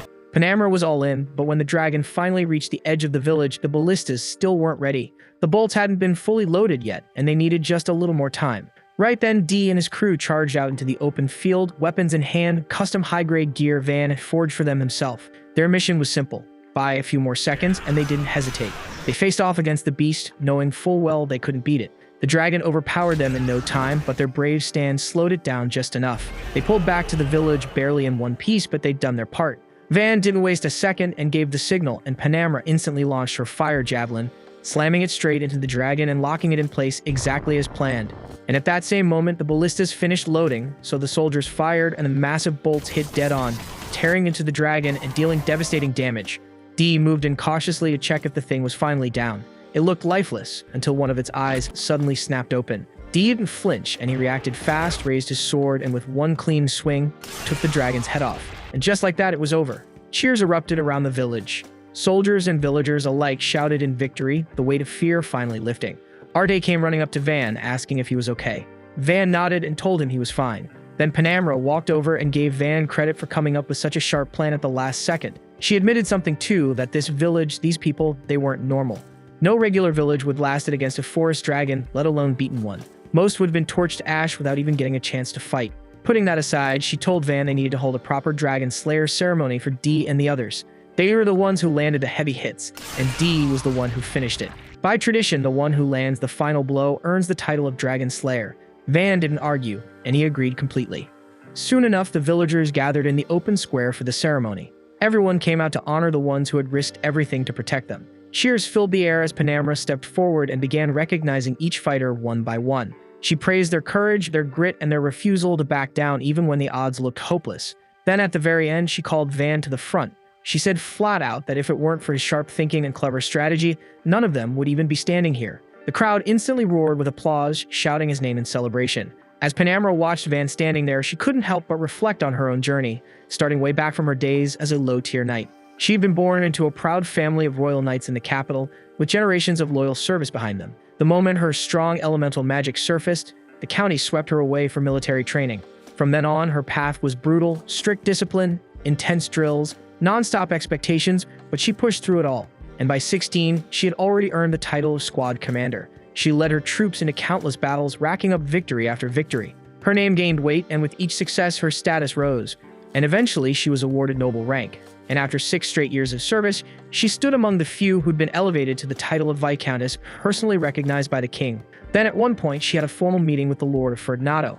He mentioned plans to marry off his youngest daughter, Arte, to some faraway frontier lord. That was Panamera's first link to Arte's future. Honestly, she'd been concerned. The idea of Arte ending up with a weak or clueless man didn't sit right with her. She didn't want the girl to live a miserable life, but everything changed after she met Van. Her doubts vanished, and it was clear just how much Arte had grown under his influence. No longer shy and passive, she had started stepping up, speaking out, showing a kind of quiet strength she'd never had before. And Panamera knew exactly where that change came from. Van wasn't like the other nobles she dealt with, he was something else entirely. Holding on to those thoughts, Panamera turned to face the crowd. Then, in front of everyone and in full authority as a Viscountess of the noble empire, she made a bold declaration. She announced that she would form an equal alliance with Van. The words caught Van off guard. He hadn't seen that coming, but as soon as the shock wore off, he understood the weight of it. With his own father having cut him off and his ties to the nobility nearly gone, this was an opportunity that might never come again. He didn't take long to decide, and with a firm nod, he accepted the alliance. And with that, the pact between Van and Viscountess Panamera was sealed. The following morning, Van sits down with Esparta to talk about what comes next for the village, and Esparta tells him that the massive defensive walls he constructed already proved their worth during the clash with the forest dragon. So now it is time to redirect his focus toward proper town development. Van nods in agreement and remembers that Esparta once asked him to create a city capable of supporting 10,000 residents down the line. Esparta confirms it and says they should begin attracting new settlers to increase the village's numbers and gradually elevate it into a full-fledged city. Right at that moment, Tilly walks into the office to inform Van that the merchant brothers Bell and Rango have arrived together with several other traders from their firm. Van feels a surge of excitement to see them and decides to sell off the forest dragon materials first before jumping straight into urban expansion plans. They head over to the storage building where the dragon's harvested resources are stored, and Van asks the brothers how much profit he could realistically expect. They explain that a mature forest dragon is extremely uncommon and highly prized, and on top of that, its scales, talons, and eyes are all in solid condition. They add that even by pricing it cautiously, he could secure 100 platinum coins, which would easily qualify him as a millionaire even back in the real world. At the same time, the older merchants inspect the dragon's remains with sharp eyes and then begin whispering their scheme under their breath. Van walks up to them and asks for their opinion, and they start rubbing their palms together as they urge him to sell every single part of the dragon to them because he will not find superior trade partners anywhere else. They assure him they will present the best offer available and then state that they are willing to pay 60 platinum coins for the entire lot. That figure is noticeably lower than what he heard from the brothers, and he chooses to consult them again before delivering his response. The veteran merchants grow uneasy because the brothers are still inexperienced compared to them and could slip up, so they pull the brothers aside, telling them to cooperate since they all belong to the same company, and that they should squeeze as much gain as possible from this naive youngster. The brothers protest that they ought to give a just price as upright traders, but the seasoned merchants snap at them and tell them to take that righteousness, fold it up, and shove it somewhere unpleasant. They are certain that no competing merchant will bother coming all the way out here, and that Van will eventually have to accept whatever rate they dictate. Van hears every word clearly and is ready to confront the senior merchants, but the brothers speak before he can. They boldly announce that they intend to conduct fair and transparent dealings with everyone because they believe it will reward them far more over time, and they are convinced that staying honest with Van is the smartest move they can make. The senior merchants do not take that stance lightly, and they lash out at the rookies, hurling insults and threatening to have them expelled from the respected Merry Chamber of Commerce for failing to prioritize the company's profit. The two money-hungry scumbags storm off after that, and Van turns to the brothers and asks if they are truly going to be thrown out. They admit that it is likely, assuming the executives will favor the seasoned traders over newcomers like them, and that losing membership would cost them a great deal of reputation. Van proposes that they establish their own trading firm instead, and both of them nearly choke when they hear that idea. They explain that launching a company is far from simple and requires clearing 3 major hurdles. First comes paying the merchant guild's registration costs, then securing a storefront under their own name. Those parts are manageable. The final requirement is obtaining backing from a noble who holds an official title. Van only knows one titled noble who might assist him, so he immediately approaches Panamera with the request. She agrees to sponsor the brothers without hesitation, and Van urges her to reconsider, since she could provoke conflict with the Merry Chamber of Commerce, which operates under royal patronage. Panamera answers that such a massive enterprise would hardly waste time worrying about a minor noble supporting a tiny 2-man venture. Besides, she wants to take actions that enhance her public image. Through this situation, she intends for people to hear how she stood behind 2 principled merchants and helped them launch their own business. Van quickly adds that if she desires recognition, she could claim credit for defeating the dragon, since that would also keep his family from discovering the truth. Panamera responds that dragon slaying is no small claim and authorities would investigate it independently to confirm the story. That scrutiny would inevitably lead to Van and Dee, so there is no realistic way to stop his family from learning that he was the one who brought down the dragon. That realization crushes Van's optimism, and he worries that his relatives will summon him back and assign this territory to someone else. Panamera then explains that the only real solution is for him to secure a noble title of his own. She clarifies that every noble either inherits a title or earns one through merit. Since she began as a mere knight, she had to climb the long, difficult path, but because Van is the son of a marquis, he could realistically obtain the rank of baron from the king without too much resistance. Van cannot see how that would be possible, and Panamera tells him the answer is simple. He must publicly claim the achievement of slaying the dragon himself, because that fee alone would be enough to justify granting him a noble title of his own. Van freaks out the moment he hears that because the last thing he wants is fame and spotlight, but Panamera tells him straight that there is no other path. She says she understands his fear because when she first earned her title, she gained a swarm of enemies overnight, but she handled them by burning them to ash like the absolute boss she is. She tells Van that if anyone tries to mess with him, he should just fire his ballista at them and make an example out of it, because that kind of response shuts people up real fast. Van stands there wondering what the hell he is supposed to do with the most illegal yet ridiculously effective life tip he has ever received. He asks her if she does not need the credit for killing a dragon to move up in rank, but her expression sharpens instantly and she tells him she does not need some kid worrying about her future. Afterward, Van returns to the brothers and informs them that Panamera has agreed to sponsor them. They are stunned at first, but that shock quickly shifts into pure excitement when it sinks in that they can actually establish their own trading company. Without wasting time, they purchase all the dragon materials from Van for 130 platinum coins and begin preparing to transport the goods to the capital. But then, they hit a serious problem because the veteran merchants have taken all the carriages with them, leaving the brothers completely stranded. Unsure of their next move, they hesitate until Van calmly offers to construct a carriage for them himself. At that same moment, Panamera arrives and lends them her war horses, beasts that move like elite athletes compared to ordinary mounts. At the same time, the two greedy jackasses are riding ahead, laughing to themselves and convinced the brothers will soon crawl back begging, since they have no way to move their cargo. Then out of nowhere, Panamera speeds past them with the newly built carriage. The merchants freeze for a second trying to process what they just witnessed, and it finally dawns on them that the brothers are about to launch their own company under her protection. Not long after, Panamera arrives at the royal capital and presents herself before King Dino, who smiles at the sight of her and casually asks if she has come seeking yet another promotion. Panamera replies that she is there to request a noble title for a friend instead, which immediately piques the king's interest. He asks why this friend is absent, and Panamera explains that he is stationed in a remote village safeguarding it, so he cannot appear in person, but his accomplishments are remarkable and only mark the beginning of his rise. The king grows curious after hearing her speak so highly of him and asks for details about his identity and deeds. Panamera answers that the man she refers to is Van, the youngest son of Marquis Halpa and the one who brought down a forest dragon. The whole royal court erupts into whispers and low chatter the second they hear that, and the king wastes no time asking whether the boy is some kind of high-tier elemental mage. Panamera calmly explains that Van actually wields production magic and is only 8 years old at the moment.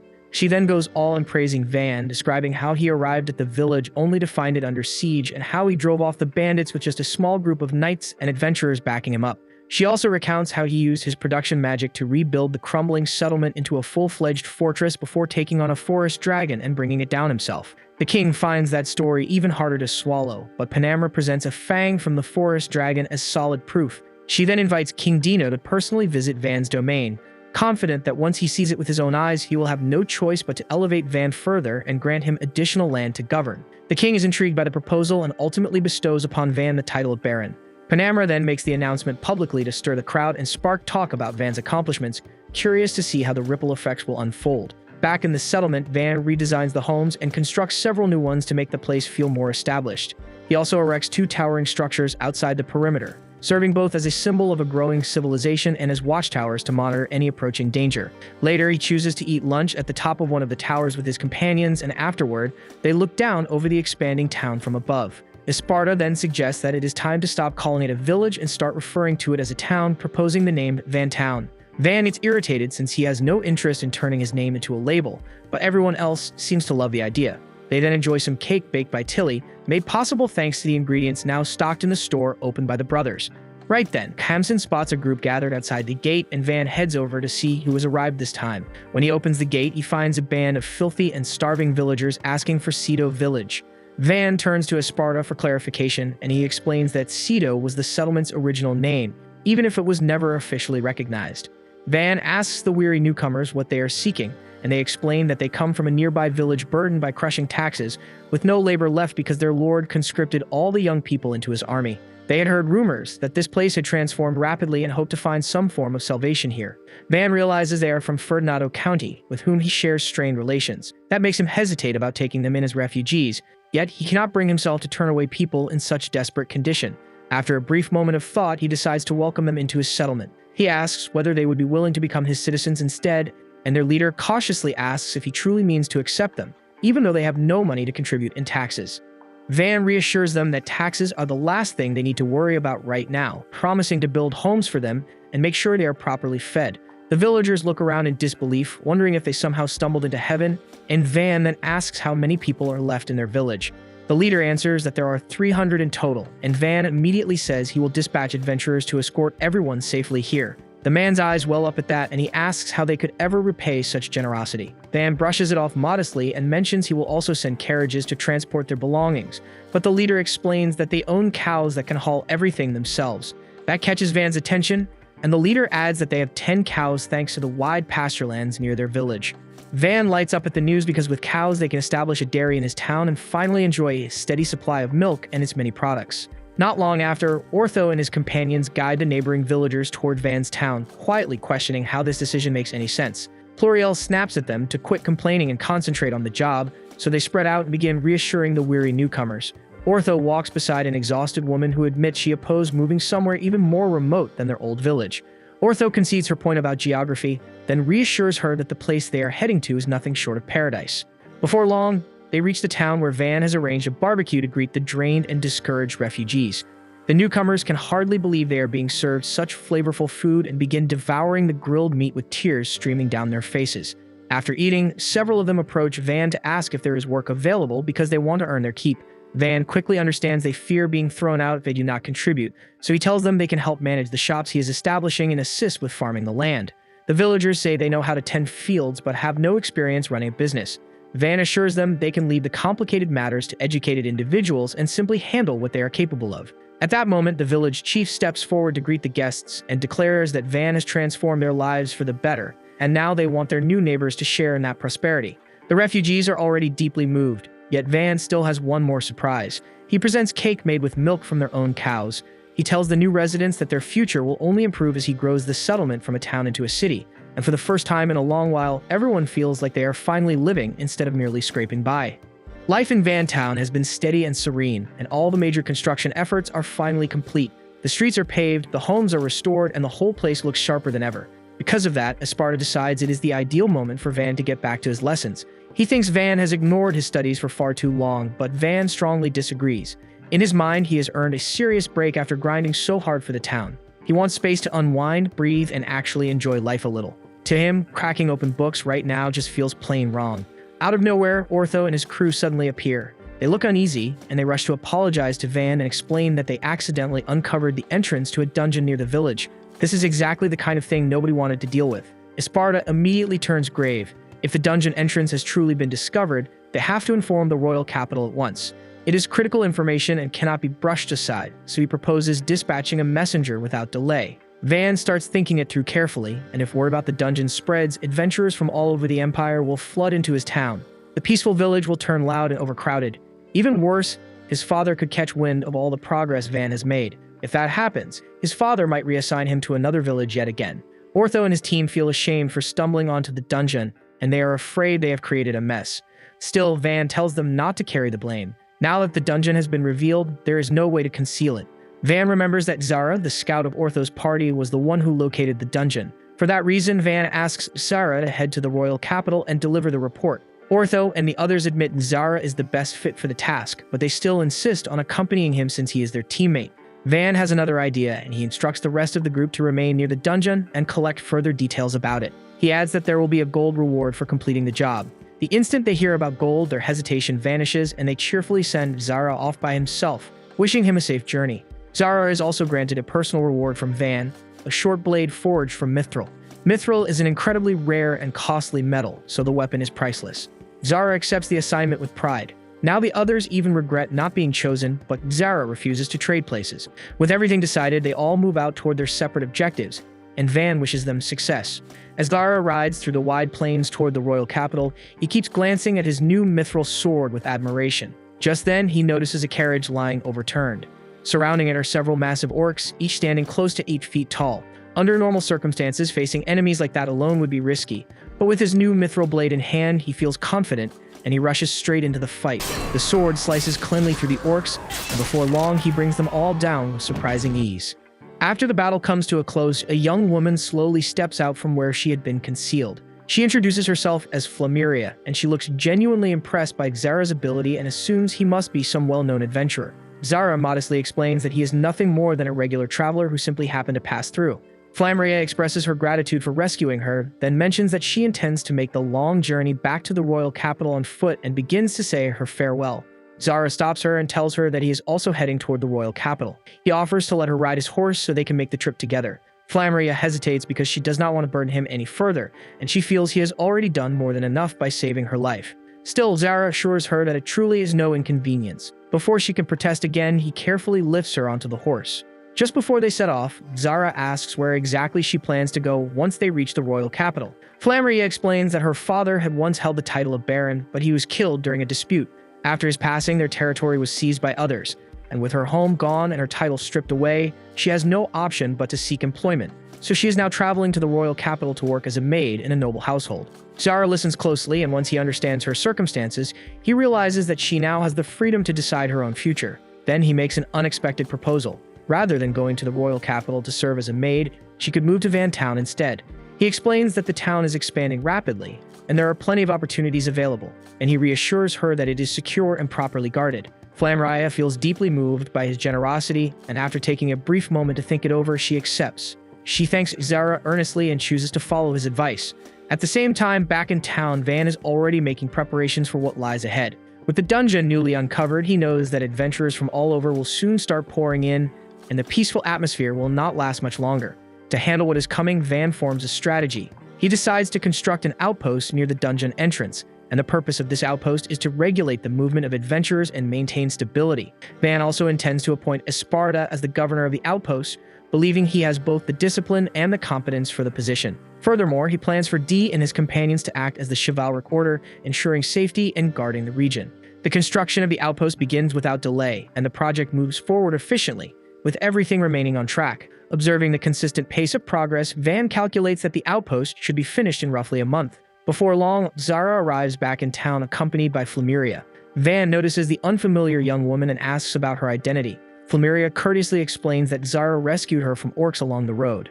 And as Van watches their interaction, he quickly picks up on something unspoken. It is obvious that the two of them have developed feelings for each other, and even so, Van chooses not to mention it. Instead, he warmly welcomes Flameria to Van Town. With the town continuing to expand, there is always room for one more new face.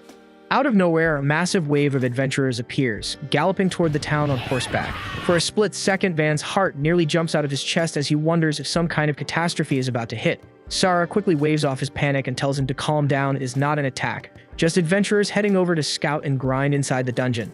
Van lets out a slow breath, realizing this is not the end of everything, just the start of a loud and hectic new phase for the town. From a distance, the riders looked intimidating as hell. Scarred faces, booming voices, and layers of clanking armor made them seem like trouble at first glance. But once they actually stepped into town, Van saw they were not villains, just rough types with blunt manners. At first, they were rowdy and a little disrespectful, pushing limits like they always do. Then Dee stepped forward and handled them with firm authority, and just like that, their tone shifted. They straightened up, adjusted their behavior, and started treating the townsfolk properly. In the end, most of them were not hostile at all, just stunned. They struggled to wrap their heads around the fact that Van, an 8-year-old kid, was running the place like a seasoned lord and keeping a growing town under control without falling apart. Not long after, Ortho and his party made their way back. The second Ortho laid eyes on Flameria, he instantly turned to Xara and demanded to know who she was. Xara casually explained that she was the girl he had saved during his journey. Ortho glanced between them once, twice, and then it clicked. The vibe was obvious, feelings were written all over their faces, and to make it worse, Van had even offered to build them a house together. Completely broken, Ortho hit the floor and started banging it like he was trying to glitch the system, furious that Xara pulled a girlfriend while he was still farming loneliness. Setting that chaos aside, Van shifted his attention to Pluriel and asked for a status report on the dungeon's surroundings. Pluriel explained that surprisingly, the area near the entrance had very few monsters roaming around. She added that dungeon environments are usually brutal and unstable, which is why adventurers sometimes set up tiny camps nearby but almost never construct anything major. Still, Van's unique abilities changed the rules entirely, making large-scale building possible even in harsh conditions. It was clear Pluriel was leading up to something, and Van could already tell where this was going. And just as he expected, she asked for his assistance in developing the land around the dungeon. Van quickly reminded her that he has a strict curfew and cannot be out for too long, but Pluriel reassured him that she and the others would guard him the entire time and that the construction would be finished quickly. Van honestly drags his feet because he would much rather focus on expanding and polishing the main town than waste energy near the dungeon.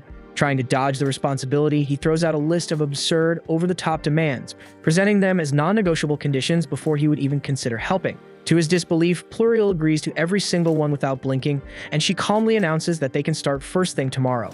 Van just stands there stunned, realizing his brilliant little escape plan blew up in his face. The following morning, Van climbs into a carriage and heads toward the dungeon, clearly not thrilled about it. The road is uneven and packed with ruts, so the constant jolting makes the entire ride miserable, and Kamsin soon turns pale from motion sickness. Along the way, they come across a massive troll standing right in the middle of the road. The adventurers immediately coordinate, striking together and bringing it down faster than anyone expected. And once it falls, they erupt into loud cheers, celebrating like they just won a festival. The noise starts to get on Van's nerves, but seeing Tilly and Arte genuinely enjoying the moment eases his mood a bit. As the journey continues, Van suddenly peers out the carriage window and sharply orders the driver to halt. Not far ahead lies a wide, deep trench with nothing but two narrow wooden planks stretched across it as a temporary crossing. The adventurers shrug it off since they are accustomed to charging ahead without weighing the danger. But Van knows reckless habits like that are exactly how people get seriously hurt. He decides it cannot slide, so he orders the grown men to kneel and seriously think about the stupidity of their decision. The beams wobble and lack any real foundation, so a little extra weight could snap them in seconds. Rather than argue further, Van channels his ability and erects a solid, properly supported bridge.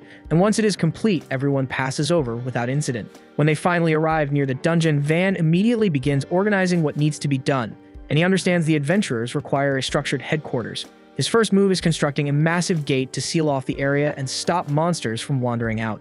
After that, he builds an extravagant 5-star inn where adventurers can recover after exhausting hunts. The structure looks magnificent, far beyond expectations, and the adventurers are visibly impressed. They appreciate the comfort and admire the premium facilities provided to them. As evening approaches, Van suddenly remembers his curfew. The last thing he wants is another lecture from Esparta, so before departing, he appoints Ortho as the person responsible for overseeing the base and keeping the adventurers in line. Just as they are about to leave, Arte spots something odd nearby. She draws attention to a chunk of ore sticking out from the earth. After a closer inspection, they confirm it is mithril, so Van commends Arte for her keen eye and swift reaction. By the time darkness settles, they make it back to town. Standing at the entrance is Esparta, wearing a calm yet disturbingly pleasant smile. Van's stomach tightens instantly, so he knows exactly what awaits him when curfew is broken. In desperation, he calls for assistance, but the others quickly distance themselves, unwilling to challenge Esparta. Only Ortho manages to gather the nerve to intervene, and he attempts to defend Van, insisting the delay was not his responsibility, but Esparta cuts him off coldly and orders him away. Then, without further discussion, Esparta seizes Van and pulls him back into town, leaving the rest standing there in tense, uncomfortable quiet. The following morning, Van and Arte are walking side by side through the town. While they stroll through the streets, Van realizes that Arte has already spent quite a long time living in the village, so he asks if she intends to remain there for good. Arte pauses before giving her answer, which makes Van think she is still worrying about the idea of getting engaged. Because of that, he tells her she should stop thinking about what others expect and instead focus on what she personally wants. Arte turns red and shyly confesses that what she truly wants is to be engaged to him, and Van immediately blushes as well. The news clearly makes him happy, even though he tries his best not to look overly excited. Afterward, Belle and Rango return from their trip to the royal capital. They report that they managed to officially set up their trading company, and they thank Van since they know none of it would have been possible without his help. After that, they hand him the promised payment of 30 platinum coins. Van gratefully accepts the payment and passes the coins to Tilly. But the moment Tilly takes them in her hands, she completely freezes in shock. It is the first time in her life that she has ever held such an enormous amount of money. Soon after, Kamsin explains that Panamra will not be coming back to the village for now because she still has matters to take care of within the territory of Count Ferdinando. Yet Belle and Rango also mentioned that Panamra said forming an alliance with Van would be far better than continuing to stay under the Count's authority, which likely means she will appear around the village more frequently. Van is honestly stunned when he hears this. At first, he assumes it means Panamra plans to move into the village permanently, but they quickly correct him and explain that she will not actually live inside the village itself. Instead, she will probably receive land somewhere close by. Van thinks about it for a moment and realizes it will probably happen sooner or later. Panamra has always been the kind of person who ends up getting exactly what she wants. Finally, Belle and Rango show Van a special item they brought back from the royal capital. At first, it just looks like a simple box, but once they open it, The box unfolds and changes shape into something resembling a mechanical crossbow, which immediately surprises Van. Apparently, this weapon represents the newest technology currently available, and it can fire as many as 10 shots in succession. Bell and Rango believe Van could use the design as inspiration to develop improved ballistas.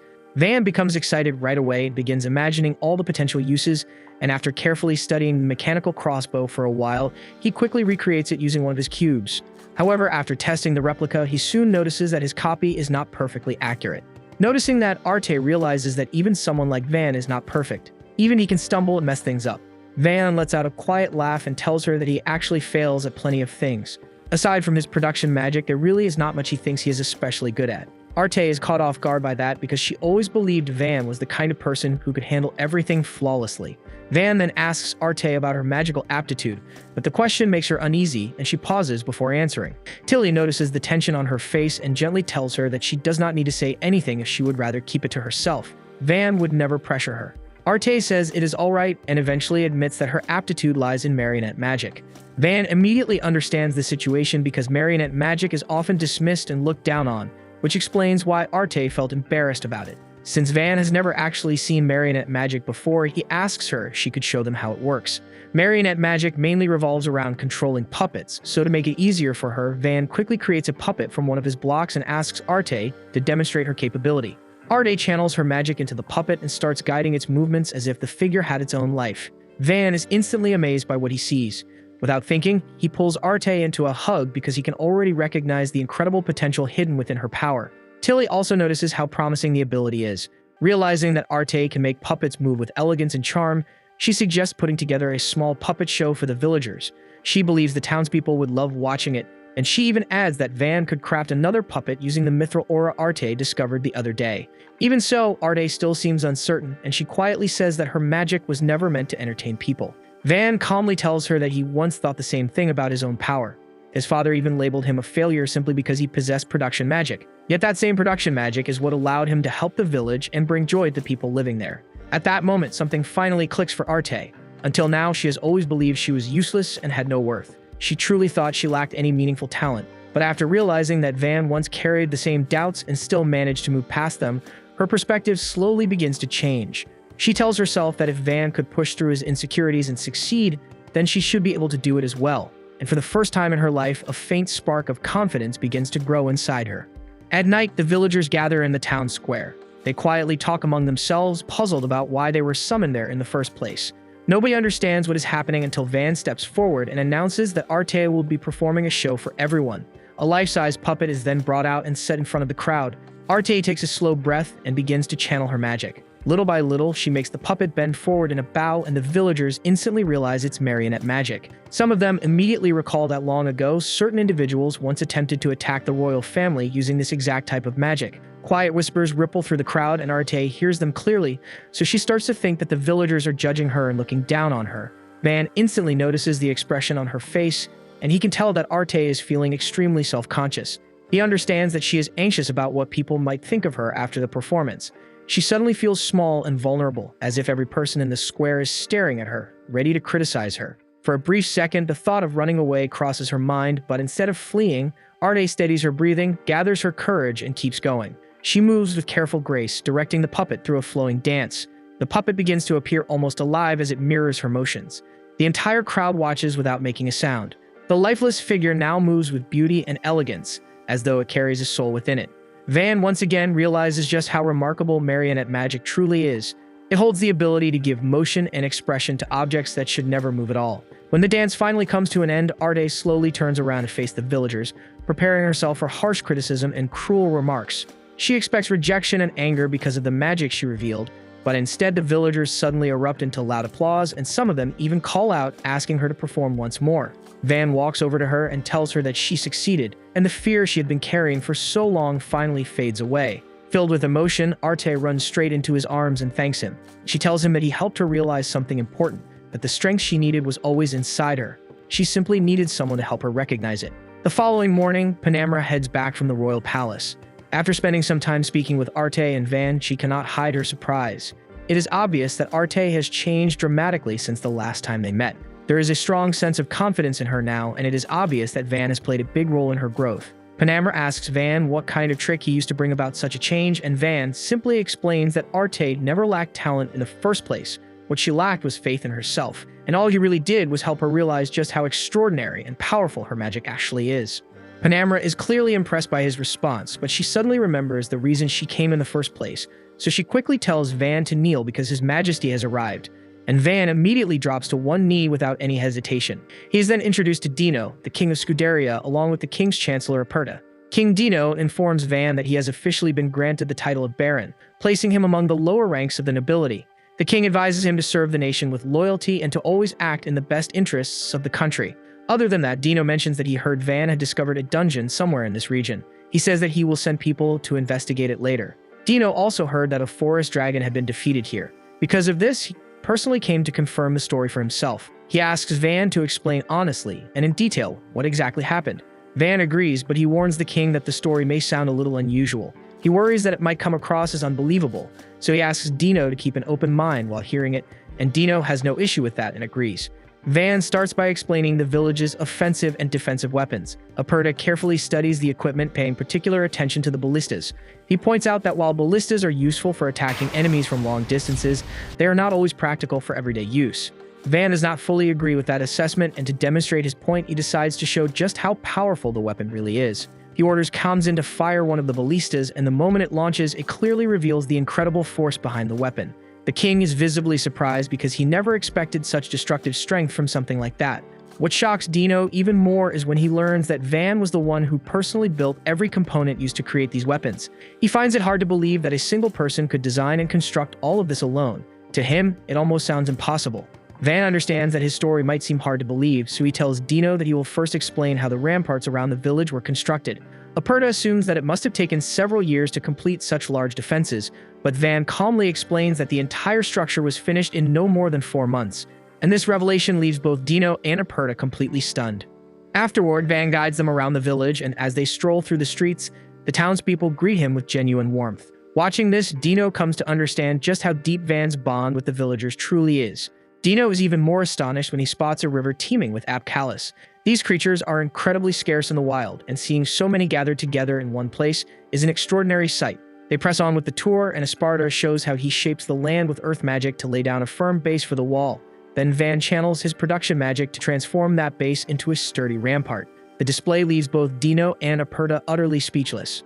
Not long after, Latavesta hears that the nation's king has arrived, so he steps forward to offer his respects. To commemorate their friendship, he presents a fragment of orichalcum. Everyone who lays eyes on it is stunned because this is no common ore. It is revered as the metal of the divinities. If it were forged into a blade, that sword alone would be valued at several hundred platinum coins. But without hesitation, Van uses his magic to forge a sword from the rare metal, but he swiftly tucks the completed blade behind his back since he does not want the king to realize how effortlessly he can accomplish something so remarkable. Panamera quietly urges him to speak truthfully, so Van chooses honesty. The king admires Van's straightforwardness and declares that he is prepared to offer any price for the weapon. Yet Van refuses payment. Instead, he requests the right to remain in the village permanently. He asks Dino to vow that, regardless of circumstances, he will never be reassigned elsewhere, and Dino acknowledges the sincerity of that wish. At the same time, Dino feels it would be a shame for Van's abilities to remain confined to such a distant corner, so he inquires whether Van would still cooperate with the royal capital if they were to dispatch an envoy to him, and Van accepts this arrangement. Dino is moved by how committed Van is to safeguarding and developing the village. Because of that devotion, he grants Van's request. Van is relieved and pleased because to him, this feels like another stride toward the peaceful life he has long desired. Before long, Dino remarks that he cannot remain away from the capital indefinitely, so he prepares to depart, but all at once they hear frantic cries from the villagers. Shouts ring out that a dragon is closing in on the settlement, so Van immediately orders everyone to man the defenses and ready the adventurers. Panamera steps in to assist as well, strengthening Van's confidence that they can manage the threat. Then the dragon sweeps toward them in a dramatic descent, and every gaze lifts to the sky as they brace themselves, uncertain of what action to take next. They narrow their focus and quickly notice the wyvern is not flying freely at all. A sorcerer is perched on its back, directing every movement. Aperta observes the scene in silence and pieces it together. Wyverns are beasts that instinctively roam and hunt in packs, so seeing one drifting solo through the sky like this is completely unnatural, and that alone tells him there's probably something hidden beneath what they can see, another danger lurking somewhere they have not detected yet. Dino catches that and instantly blames the kingdom of Yelanetta, saying this reeks of their handiwork from start to finish. Van wants to deal with the wyvern immediately, but he understands his ballista bolts will never make it that far. The beast is soaring at a height that keeps it entirely beyond their reach, so he weighs his options carefully and settles on the last possible choice. They will have to launch the prototype. At the same time, far within the forest, the 8th Prince of Yelanetta, Unimog, is not even trying to conceal his irritation. The king assigned him to command the assault on such an isolated settlement, and he would have preferred to be literally anywhere else. One of his knights attempts to clarify the logic behind the decision. The king selected him personally because this operation carries serious weight. Yelanetta and Scuderia have shared a long hostile past, and the king has resolved that the moment has come to bring that rivalry to a decisive end. Unimog listens with a blank face, completely unmoved. Even after hearing the explanation, he still refuses to treat the mission with real importance. In his mind, conquering a tiny backwater village is not a task deserving of his full focus, and he assumes it will be finished before it even truly begins. Not long after, the army reaches the gates of Van's town, and silence spreads through their ranks. None of them anticipated a remote village to be protected by walls of this magnitude. Unimog studies the structure and immediately concludes that they must be fake, so he tells his soldiers it is nothing more than an illusion, a cheap tactic meant to intimidate intruders, and he commands them to haul out the battering ram and start smashing. After repeated strikes, the ram barely leaves even the slightest mark, and Unimog can only glare at the towering walls without a single word. Moments later, Van steps onto the ramparts and peers down at the invading force. He calmly declares himself the lord of this village and directly asks their purpose. Unimog looks up, and his expression shifts in disbelief because he never imagined the ruler of this place would be a mere child. He forces himself past the shock and demands to know how fortifications like these could possibly have been constructed in such a location. Van responds plainly. He and the villagers raised them together with effort and unity, and there is no deeper secret than that. Unimog rejects the explanation outright, convinced Van is making a fool of him. He turns toward his knight and orders him to relay a message to the mage riding the wyvern and instruct him to commence the assault on the town at once. The knight falters and warns that striking without provocation like this will almost certainly invite retaliation. But Unimog brushes the concern aside, insisting there is no chance some backwater village in the middle of nowhere possesses anything capable of downing a wyvern. Van meets Panamra's gaze and gives a subtle nod. She releases a single round that soars high above the wyvern, then bursts apart in midair into dozens of smaller fragments that cascade downward and shred the beast in seconds. When the haze fades, the wyvern has vanished, and Van calmly explains what struck it. The weapons are known as shuriken, slim and lightweight, yet backed by overwhelming impact. It is their first time deploying it in actual combat, but even Van can tell it exceeded expectations. Aperta fixes his eyes on the shattered remains and cannot conceal his shock. A device with no elemental magic whatsoever just delivered force comparable to an advanced spell. Dino steps forward and peers down at Unimog from above. Unimog struggles to comprehend the scene before him and demands to know why the king of Scuderia is standing inside some distant, insignificant village. With the situation undeniable, Unimog has no alternative. He commands his troops to withdraw, fully aware they are outclassed. As events unfold, Dino's mind drifts to Van's father, the Marquis, who cast his own son out merely because the boy lacked elemental magic, so the Marquis never understood what his child was truly capable of. Dino reaches a silent conclusion. Once he returns, he will dedicate greater effort and funding toward the study of magical potential, because it is obvious there is far more beneath the surface than anyone realizes. Soon, Unimog is escorted to what appears to be a holding cell for interrogation. He drops to the ground and initially refuses to speak. Then, Panamra steps in close and applies a bit of pressure, and suddenly he starts spilling everything. He reveals that the kingdom of Yelanetta has been targeting the remote villages under the Marques's authority for years. The strategy was to advance little by little, beginning with the smallest and most secluded communities. A settlement of this scale was meant to be an effortless opening move, something they could seize with minimal resistance before advancing deeper. Panamra hears the explanation and almost feels secondhand embarrassment for him because he was shut down before he even crossed the main gate. Aperta inclines forward and questions whether Yelenetta's army is striking any other regions at the same time, and Unimog confirms that they are. While events unfolded here, another division had already advanced toward the fortress city of Skudet. The atmosphere in the chamber shifts instantly. They relay the information to Dino without delay. Aperta moves quickly, insisting they must return to the royal capital, assemble every soldier they can, and march to reinforce Skudet before it falls. Dino accepts the plan at once, but sets a single requirement. Van must accompany them. Van considers the request in silence. He understands this is normally the sort of call he would accept immediately. He expresses sincere gratitude for being trusted with such responsibility, yet explains that he cannot depart. His settlement is still in a critical stage of development, and he refuses to abandon it now. Dino and the others remain uncertain. The village already possesses armaments strong enough to repel major dangers. Van sees their reasoning but responds firmly. The cannons are formidable, yes, but his ambitions for this place stretch far beyond its current state. They have only achieved a fraction of what he envisions, and the greater part of the work still lies ahead. Panamra lets out a light laugh at that. She admits she is truly eager to witness what the village will become once he shapes it fully, since even now it is extraordinary. Still, she does not waver. When a kingdom faces peril, a noble is obligated to stand with fellow nobles, so personal circumstances do not override that duty. Van reflects briefly and accepts the truth in her words. It is indeed his burden to bear, and he consents to join them, though he adds one stipulation of his own. He will assemble and lead his own forces, and Dino agrees immediately. Soon, Van calls his team together and informs them of the situation. He has been requested to aid in defending a nearby city and will soon depart. Esparta will oversee the village in his absence. D. Kamzin and the rest of the group will accompany him. But before their departure, Ortho and his companions approach and request permission to serve as his personal guard during the journey. Van is genuinely moved and encourages them to notify other adventurers as well, offering 5 gold per person as compensation. Ortho and the others trade surprised looks. The amount is exceedingly generous, yet Van sees it as only fair. Those willing to risk their lives deserve to be rewarded without hesitation. Panamra approaches Van and informs him that she will return to Count Ferdinando first to deliver a full report on everything that has taken place. Afterward, she intends to reorganize her troops and dispatch them to Scudet as reinforcements. She then asks what armaments he intends to deploy. Van pauses to consider it and quickly realizes that none of his ballistas are currently in condition to be transported. Before he can settle on a solution, Arte steps in with an idea. She offers to deploy her marionettes as long-range firepower in their place. Not long before their departure, Van assembles everyone and carefully outlines the objective of the operation. He reassures them that there is no need for fear. They will not be storming the front ranks. The mission is straightforward. Every individual gathered here returns home alive. He gives his word that once everything is resolved, they will head back to the village and hold a proper barbecue to celebrate together. Meanwhile, at his estate, Van's father, Halpa, receives news of the assault on Scudet. He immediately instructs his butler to contact the surrounding lords and request aid. The butler cautiously suggests that Van's nearby settlement might be able to assist. Halpa interrupts him before he can continue. The village can scarcely sustain itself, he argues. Furthermore, Van is incapable of wielding elemental magic, making it pointless to involve him. Some time later, when the market reaches the southern gate of Scudet, the sight halts him in disbelief. Fortifications once deemed unbreakable have been shattered by Yelenetta's wyvern onslaught. After a brief assessment, Lord Halpa recommends withdrawing to reorganize their forces. Then the commanding officer reports that the majority of their soldiers have already fallen. The commander steels himself, convinced his life is about to end.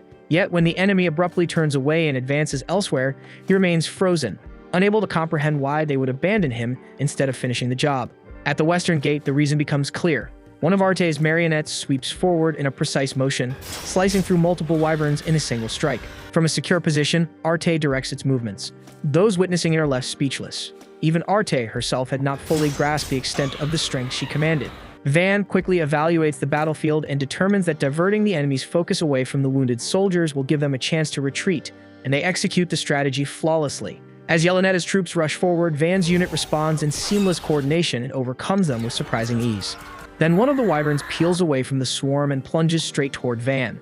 Arte moves without hesitation, snapping her marionette forward to cut it off just before impact. Van scans the field and realizes that the brief clash gave the wounded troops enough breathing room to retreat. He orders everyone to withdraw, but Ortho argues against it. They hold the upper hand right now, and if they press the attack, there is a solid chance they can finish this battle completely. But Van refuses because victory means nothing if it costs even a single life. And if they advance and one person fails to return, then to him, the entire fight was meaningless. Later on, Lord Halpa and his knights finally secure a safe position. One of the soldiers asks what their next move will be, and Halpa answers without hesitation that they will reclaim Scudet. They will regroup, restore their forces, and march again. Yet even as he declares it, a single thought gnaws at him. How did they escape with their lives? Just then, Murcia, one of Halpa's sons, rides in and bows his head, apologizing for arriving behind schedule. Soon after, Dino arrives on the scene. Halpa and Murcia bow the moment they recognize him. Dino requests a detailed report about the situation in Scudet, and Halpa informs him that the city has already been lost. He recounts every event step by step, but Aperta remains puzzled over one crucial detail. If the situation was truly that catastrophic, how did any of them survive? So Halpa explains that the wyverns abruptly ceased their assault and withdrew without warning. No one understood why, but Dino pieces it together at once. That was Van, and he tells Halpa and Murcia that they might not have heard, yet Van transformed that distant village he was assigned to into something extraordinary. He slew a dragon and was granted an official title, all at such a young age. Halpa stares in disbelief, and he can barely process it because Van does not even wield elemental magic. Dino lowers his gaze and notices Mercia's hand clenched tightly at his side. At first, he assumes it is envy. A younger brother receiving a title first would sting anyone, but then Mercia's expression collapses and tears stream down his face. He is not bitter at all. He tells them he has never been prouder of Van. That evening, Van and his companions gather around a campfire. Van explains that although they have satisfied their immediate obligations as nobles, they remain allies of Skudet and must continue offering assistance. Arte keeps her eyes fixed on the flames and confesses that this was her first true brush with war. It terrified her, and she never wants to face something like that again. Van looks at her and cannot stand seeing her shaken. He tells her he has a solution. He will construct a catapult. They will provide long-range support from afar, ensuring none of them ever has to stand on the front lines again, and Arte will not need to feel that fear anymore. Without wasting time, Van begins shaping materials with his production magic right there. Almost immediately, he encounters a setback. The catapults are far too massive to transport from their current location, which means he will have to construct them directly at the battlefield instead. The following day, Van curses his excitement from the night before because now he is stuck personally transporting freshly built weapons, which means marching right back into the Dan battlefield. He keeps grumbling the whole way while his men stay convinced that this new gear will turn the tide in their favor. Before long, they arrive at the city closest to Skudet, and Van observes that everything looks ordinary at first glance, though there are far more troops stationed around than usual. Dee explains that after the crushing loss at Skudet, their forces chose this location as a temporary headquarters to recover and regroup. Out of nowhere, a squad of knights he instantly recognizes steps into his path, and at their front stands his father Halpa staring down at Van with cold contempt. Van offers a respectful greeting, but Halpa wastes no time asking whether he truly earned the rank of Baron by slaying a dragon. Van calmly confirms it, adding that it was nothing more than a typical forest dragon, yet even mentioning the creature's name alone is enough to make the surrounding knights nearly lose their nerve. Halpa demands to know how Van accomplished such a feat, since even a prodigy elemental mage like himself could never defeat a beast like that solo. Van explained that he brought the forest dragon down using his ballista. Halpa explodes in anger at the claim, utterly refusing to believe it, and his soldiers share the same disbelief. Van already understands that arguing with his stubborn old man is pointless, so there is no winning this conversation. And as he considers his next move, Panamra arrives looking for him and informs him that the king is present as well, eager to inspect any new weapons Van has crafted. Relieved to see her, Van quickly forms a plan and he casually asks his father if he would care to examine the ballista for himself after presenting the upgraded weapon to the king. And Panamra backs him up and tells Halpa that if he has spare ammunition, she can demonstrate the version she brought along. But Van interrupts to explain that he has already improved the design beyond that. So Panamra immediately shifts into negotiation mode with Van while Halpa watches the exchange with open disgust and disbelief. Not long after, the three of them head to meet the king, and Van cannot help but admire how fierce and intimidating the royal guards appear. Panamra mentions that each of them is a formidable warrior, then deliberately stirs trouble by claiming that Van could defeat them with his equipment. The guards clearly take offense to that remark, and Van feels awkward seeing it in their eyes, but Panamra only laughs and escorts him inside to see the king, who is currently holding a council with the regional nobles to reclaim Skudet. Among them, Van spots Arte's father, Count Ferdinando, and suddenly finds himself unsure of how to deal with him.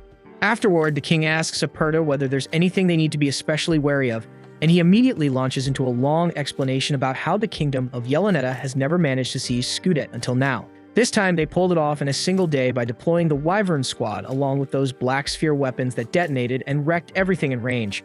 Van quickly understands that these backward fools don't even know what a bomb is yet, and without a proper countermeasure, they're completely helpless against them. The king comes to the same conclusion and looks deeply troubled, though not nearly as devastated as Halpa, who lost a massive number of soldiers in the explosions. Aperta then turns to Van and asks whether he has devised any kind of plan, and Van answers that all they need to do is bring down the wyverns before they can release the bombs, and after that, reclaiming victory will be simple. The other nobles sneer at Van, telling him to head back to preschool and play pretend over there, but the king and his advisor sense that Van might actually hold the key to solving this crisis. King Dino orders Van to head to the battlefield and take command of the mission to reclaim Skudet, but Van flatly refuses, leaving everyone stunned. They can't believe a mere boy would dare push back against the king, yet the king himself is even more shocked that Van has no interest in the prestige that comes with fighting on the front lines. Van calmly explains that he's not a damage dealer but a support, and more importantly, he has no intention of getting himself injured. The nobles erupt, accusing him of being selfish, and they even start blaming Halpa for raising a coward. Halpa, furious beyond measure, snaps at Van and tells him he's completely out of line, reminding him that he's nothing more than the lord of some insignificant village and has no right to speak to the king in such a manner.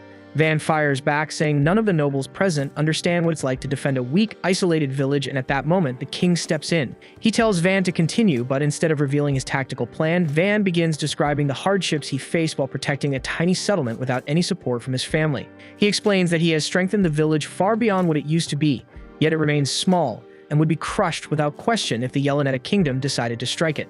One noble questions why the enemy kingdom would even waste time targeting a remote, insignificant village, and Perta responds that there are plenty of reasons they might. To begin with, they already dispatched a prince to conquer that very village, proving they are serious about invading the Scuderia kingdom this time, and they will attempt to seize it again. The atmosphere turns heavy at those words, and Van states plainly that he intends to safeguard the village he built alongside his friends, which is exactly why he cannot afford to be wounded here. Count Ferdinando tells Van he understands the position he is in, but he asks whether Van truly believes he can hold off the Yeleneta army, even from his own village. Van answers without hesitation, yet the surrounding nobles struggle to accept that confidence. He assures the king that he still intends to contribute to their victory, even if he prefers to remain in a support capacity. He explains that he will provide the Scuderia forces with ballistae and catapults in exchange for being allowed to return to his village, and the king agrees without objection. Van states that he will begin crafting them at once, and Halpa questions whether he is taking the war seriously at all, pointing out that starting now would never leave enough time to finish. Van stays composed and suggests it would be wiser for them to witness it firsthand. He leads everyone outside and constructs a ballista and a catapult on the spot as a demonstration, leaving the nobles completely stunned. Van asks his father for his opinion, and Halpa coolly dismisses it as nothing more than a display model that cannot even fire, so he has no interest. He walks away to arrange his troops while the other nobles remain to watch the full demonstration. Van explains that the catapult is built to launch shuriken capable of taking down wyverns, and the king asks if he is certain it can overcome the enemy. Van responds that unless Yeleneta has another hidden trump card, his weapon should be more than sufficient to deal with them. The king places his trust in him and orders the nobles to resume their duties for the day. At that moment, Tilly arrives to escort Van and brings Arte with her. Arte, however, is visibly anxious because she knows her father is present, and the instant she spots him, she stops where she stands. Memories of how her mother treated her surface in her mind, and she timidly asks her father how things are at home. He shows little interest in speaking with her and replies that everything is fine, but he is occupied with war preparations and cannot spare the time. He leaves after that, and Arte remains shaken from the encounter. Van notices her unease and asks if she is feeling unwell, and tells Tilly to take her back so she can rest. Later on, Van discusses battle plans with his companions. He appoints Kamzin to command the artillery division, while Dee and Ortho volunteer to guard them against enemy assaults. Van is satisfied with their commitment, and Panamera declares that the decisive confrontation is approaching. She argues that since the supposedly impenetrable fortress fell to the Yeleneta kingdom with such ease, the era of elemental mages has ended and a new era of technology has begun. Dee wonders aloud if that means Yeleneta now possesses the strongest military in the world, but Panamera believes that with the innovative weapons Van creates, he alone could overpower their entire army. The following morning, the battle erupts and the troops surge forward toward the stronghold, while Van remains at the back, watching everything unfold and directing the flow of combat. As the Yeleneta commander spots the Scuderia forces fanning out and striking from every side, he assumes they are attempting to chip away at the defenses rather than storming the front gate head-on. The tactic doesn't rattle him in the slightest, since he believes the advantage still lies firmly with him. He signals his archers to unleash a volley on the advancing soldiers, but Van had already anticipated that move. He instructs Dee to commence the plan, and Dee instantly commands his unit to raise their shields. The barriers absorb the shower of arrows effortlessly, as if the assault were nothing more than a drizzle, leaving the Yeleneta general stunned by their durability. Yet, those shields are forged from ordinary timber, just like most of Van's handiwork. Frustrated, the opposing commander calls his mages forward and orders them to shatter the shields. Their synchronized spells begin pressing Dee and his troops to the brink, but he urges them to withstand the barrage, promising that reinforcements are about to turn the tide. At that very moment, a blazing fireball slams into the fortress gate and panic flickers across the enemy leader's face when he spots the archmages assembled before it. He suddenly understands that the skirmish outside was merely a diversion meant to strip the gate of protection, but realization comes far too late. Following Halpa's lead, the mages unleash a relentless assault on the entrance, and in the climax, Halpa and Ferdinando combine their power in a coordinated strike that blows the gate apart. With the breach made, the primary force storms into the fortress, yet the enemy general roars for his men to halt them no matter the cost. A brutal clash erupts within the city walls, steel ringing against steel as the knights struggle against Yeleneta's elite fighters. Out of nowhere, Panamera bursts onto the scene, carving through several foes in a sweeping blast and opening a path for Dee and his soldiers to push forward. At the same time, Halpa finds himself pressured by hostile troops, but Ortho and his squad rush in to back him up. They cut down a handful of enemy knights in swift succession, and soon the rowdy crew joins the chaos, tearing through the battlefield. Halpa turns to Ortho and asks whether they all serve under Van, and Ortho confirms it, leaving Halpa momentarily unsure how he is supposed to respond. At the same time, the general of Yeleneta begins to lose his nerve as the battle shifts out of his favor, so he resorts to deploying his ultimate trump card. He commands the Wyvern unit to charge, and within seconds, a swarm of Wyverns surges into the sky. That was exactly the moment Van had been anticipating, and he orders Kamzin to bring them down. Kamzin relays the command to the catapult crew, who launch massive spheres packed with razor-sharp shurikens high into the air. The projectiles detonate mid-flight, scattering lethal blades in every direction, and the rain of steel is more than enough to send the Wyverns crashing violently back to the earth. Cheers erupt across the battlefield at the sight, but one stubborn Wyvern somehow survives both the explosion and the fall. It staggers upright, preparing to tear into the troops, who instantly realize they are completely outmatched. Ortho and Zara dash in to intercept it, striking with everything they have, yet even with Van's upgraded weapons, they cannot penetrate its hardened scales. Still, that was never their real goal. They only needed to force it down long enough for the ballista to line up the shot. The massive bolts slam into the creature, arrows bristling from its body, but unbelievably it still refuses to die. That is when Panamera steps forward and obliterates the poor beast with a devastating hollow purple blast, and D immediately dashes in to decapitate it and claim the final blow. With that, the Wyvern squad is completely annihilated, and Panamera declares that the toughest phase of the war is finally behind them. Ferdinando and Halpa watch in stunned disbelief, unable to process that Van's forces are capable of such overwhelming feats after they had doubted him all along. The Yeleneta general comes to the bitter realization that victory is no longer possible and attempts to flee, only to find Ortho and Zara already standing in his path. One look at them is enough to crush any thought of escape, and he surrenders without resistance. Once the fighting ends, Halpa quietly starts to withdraw from the battlefield. Mercia stops him and asks if he truly intends to leave without meeting Van. Halpa admits that he misjudged Van's strength and says he cannot bring himself to face him right now. Elsewhere, Van celebrates the triumph with his companions as D insists that the credit belongs entirely to him. Van brushes it off, claiming he merely directed the operation from the rear while they carried the real burden on the front lines. At that moment, Ortho and Zara arrive, escorting the captured Yeleneta general. Panamera immediately steps forward, ready to break him and extract every secret he knows. The man nearly collapses in terror at the sight of her and quickly spills everything. Their strategy had been to strike 3 key regions of the Scuderia kingdom and seize vast territory in one decisive campaign. Van's village and Scudet were both targeted, along with Ferdinando County, news that hits Arte like a chilling jolt. This was the end of episode 11. Subscribe to not miss the next episode.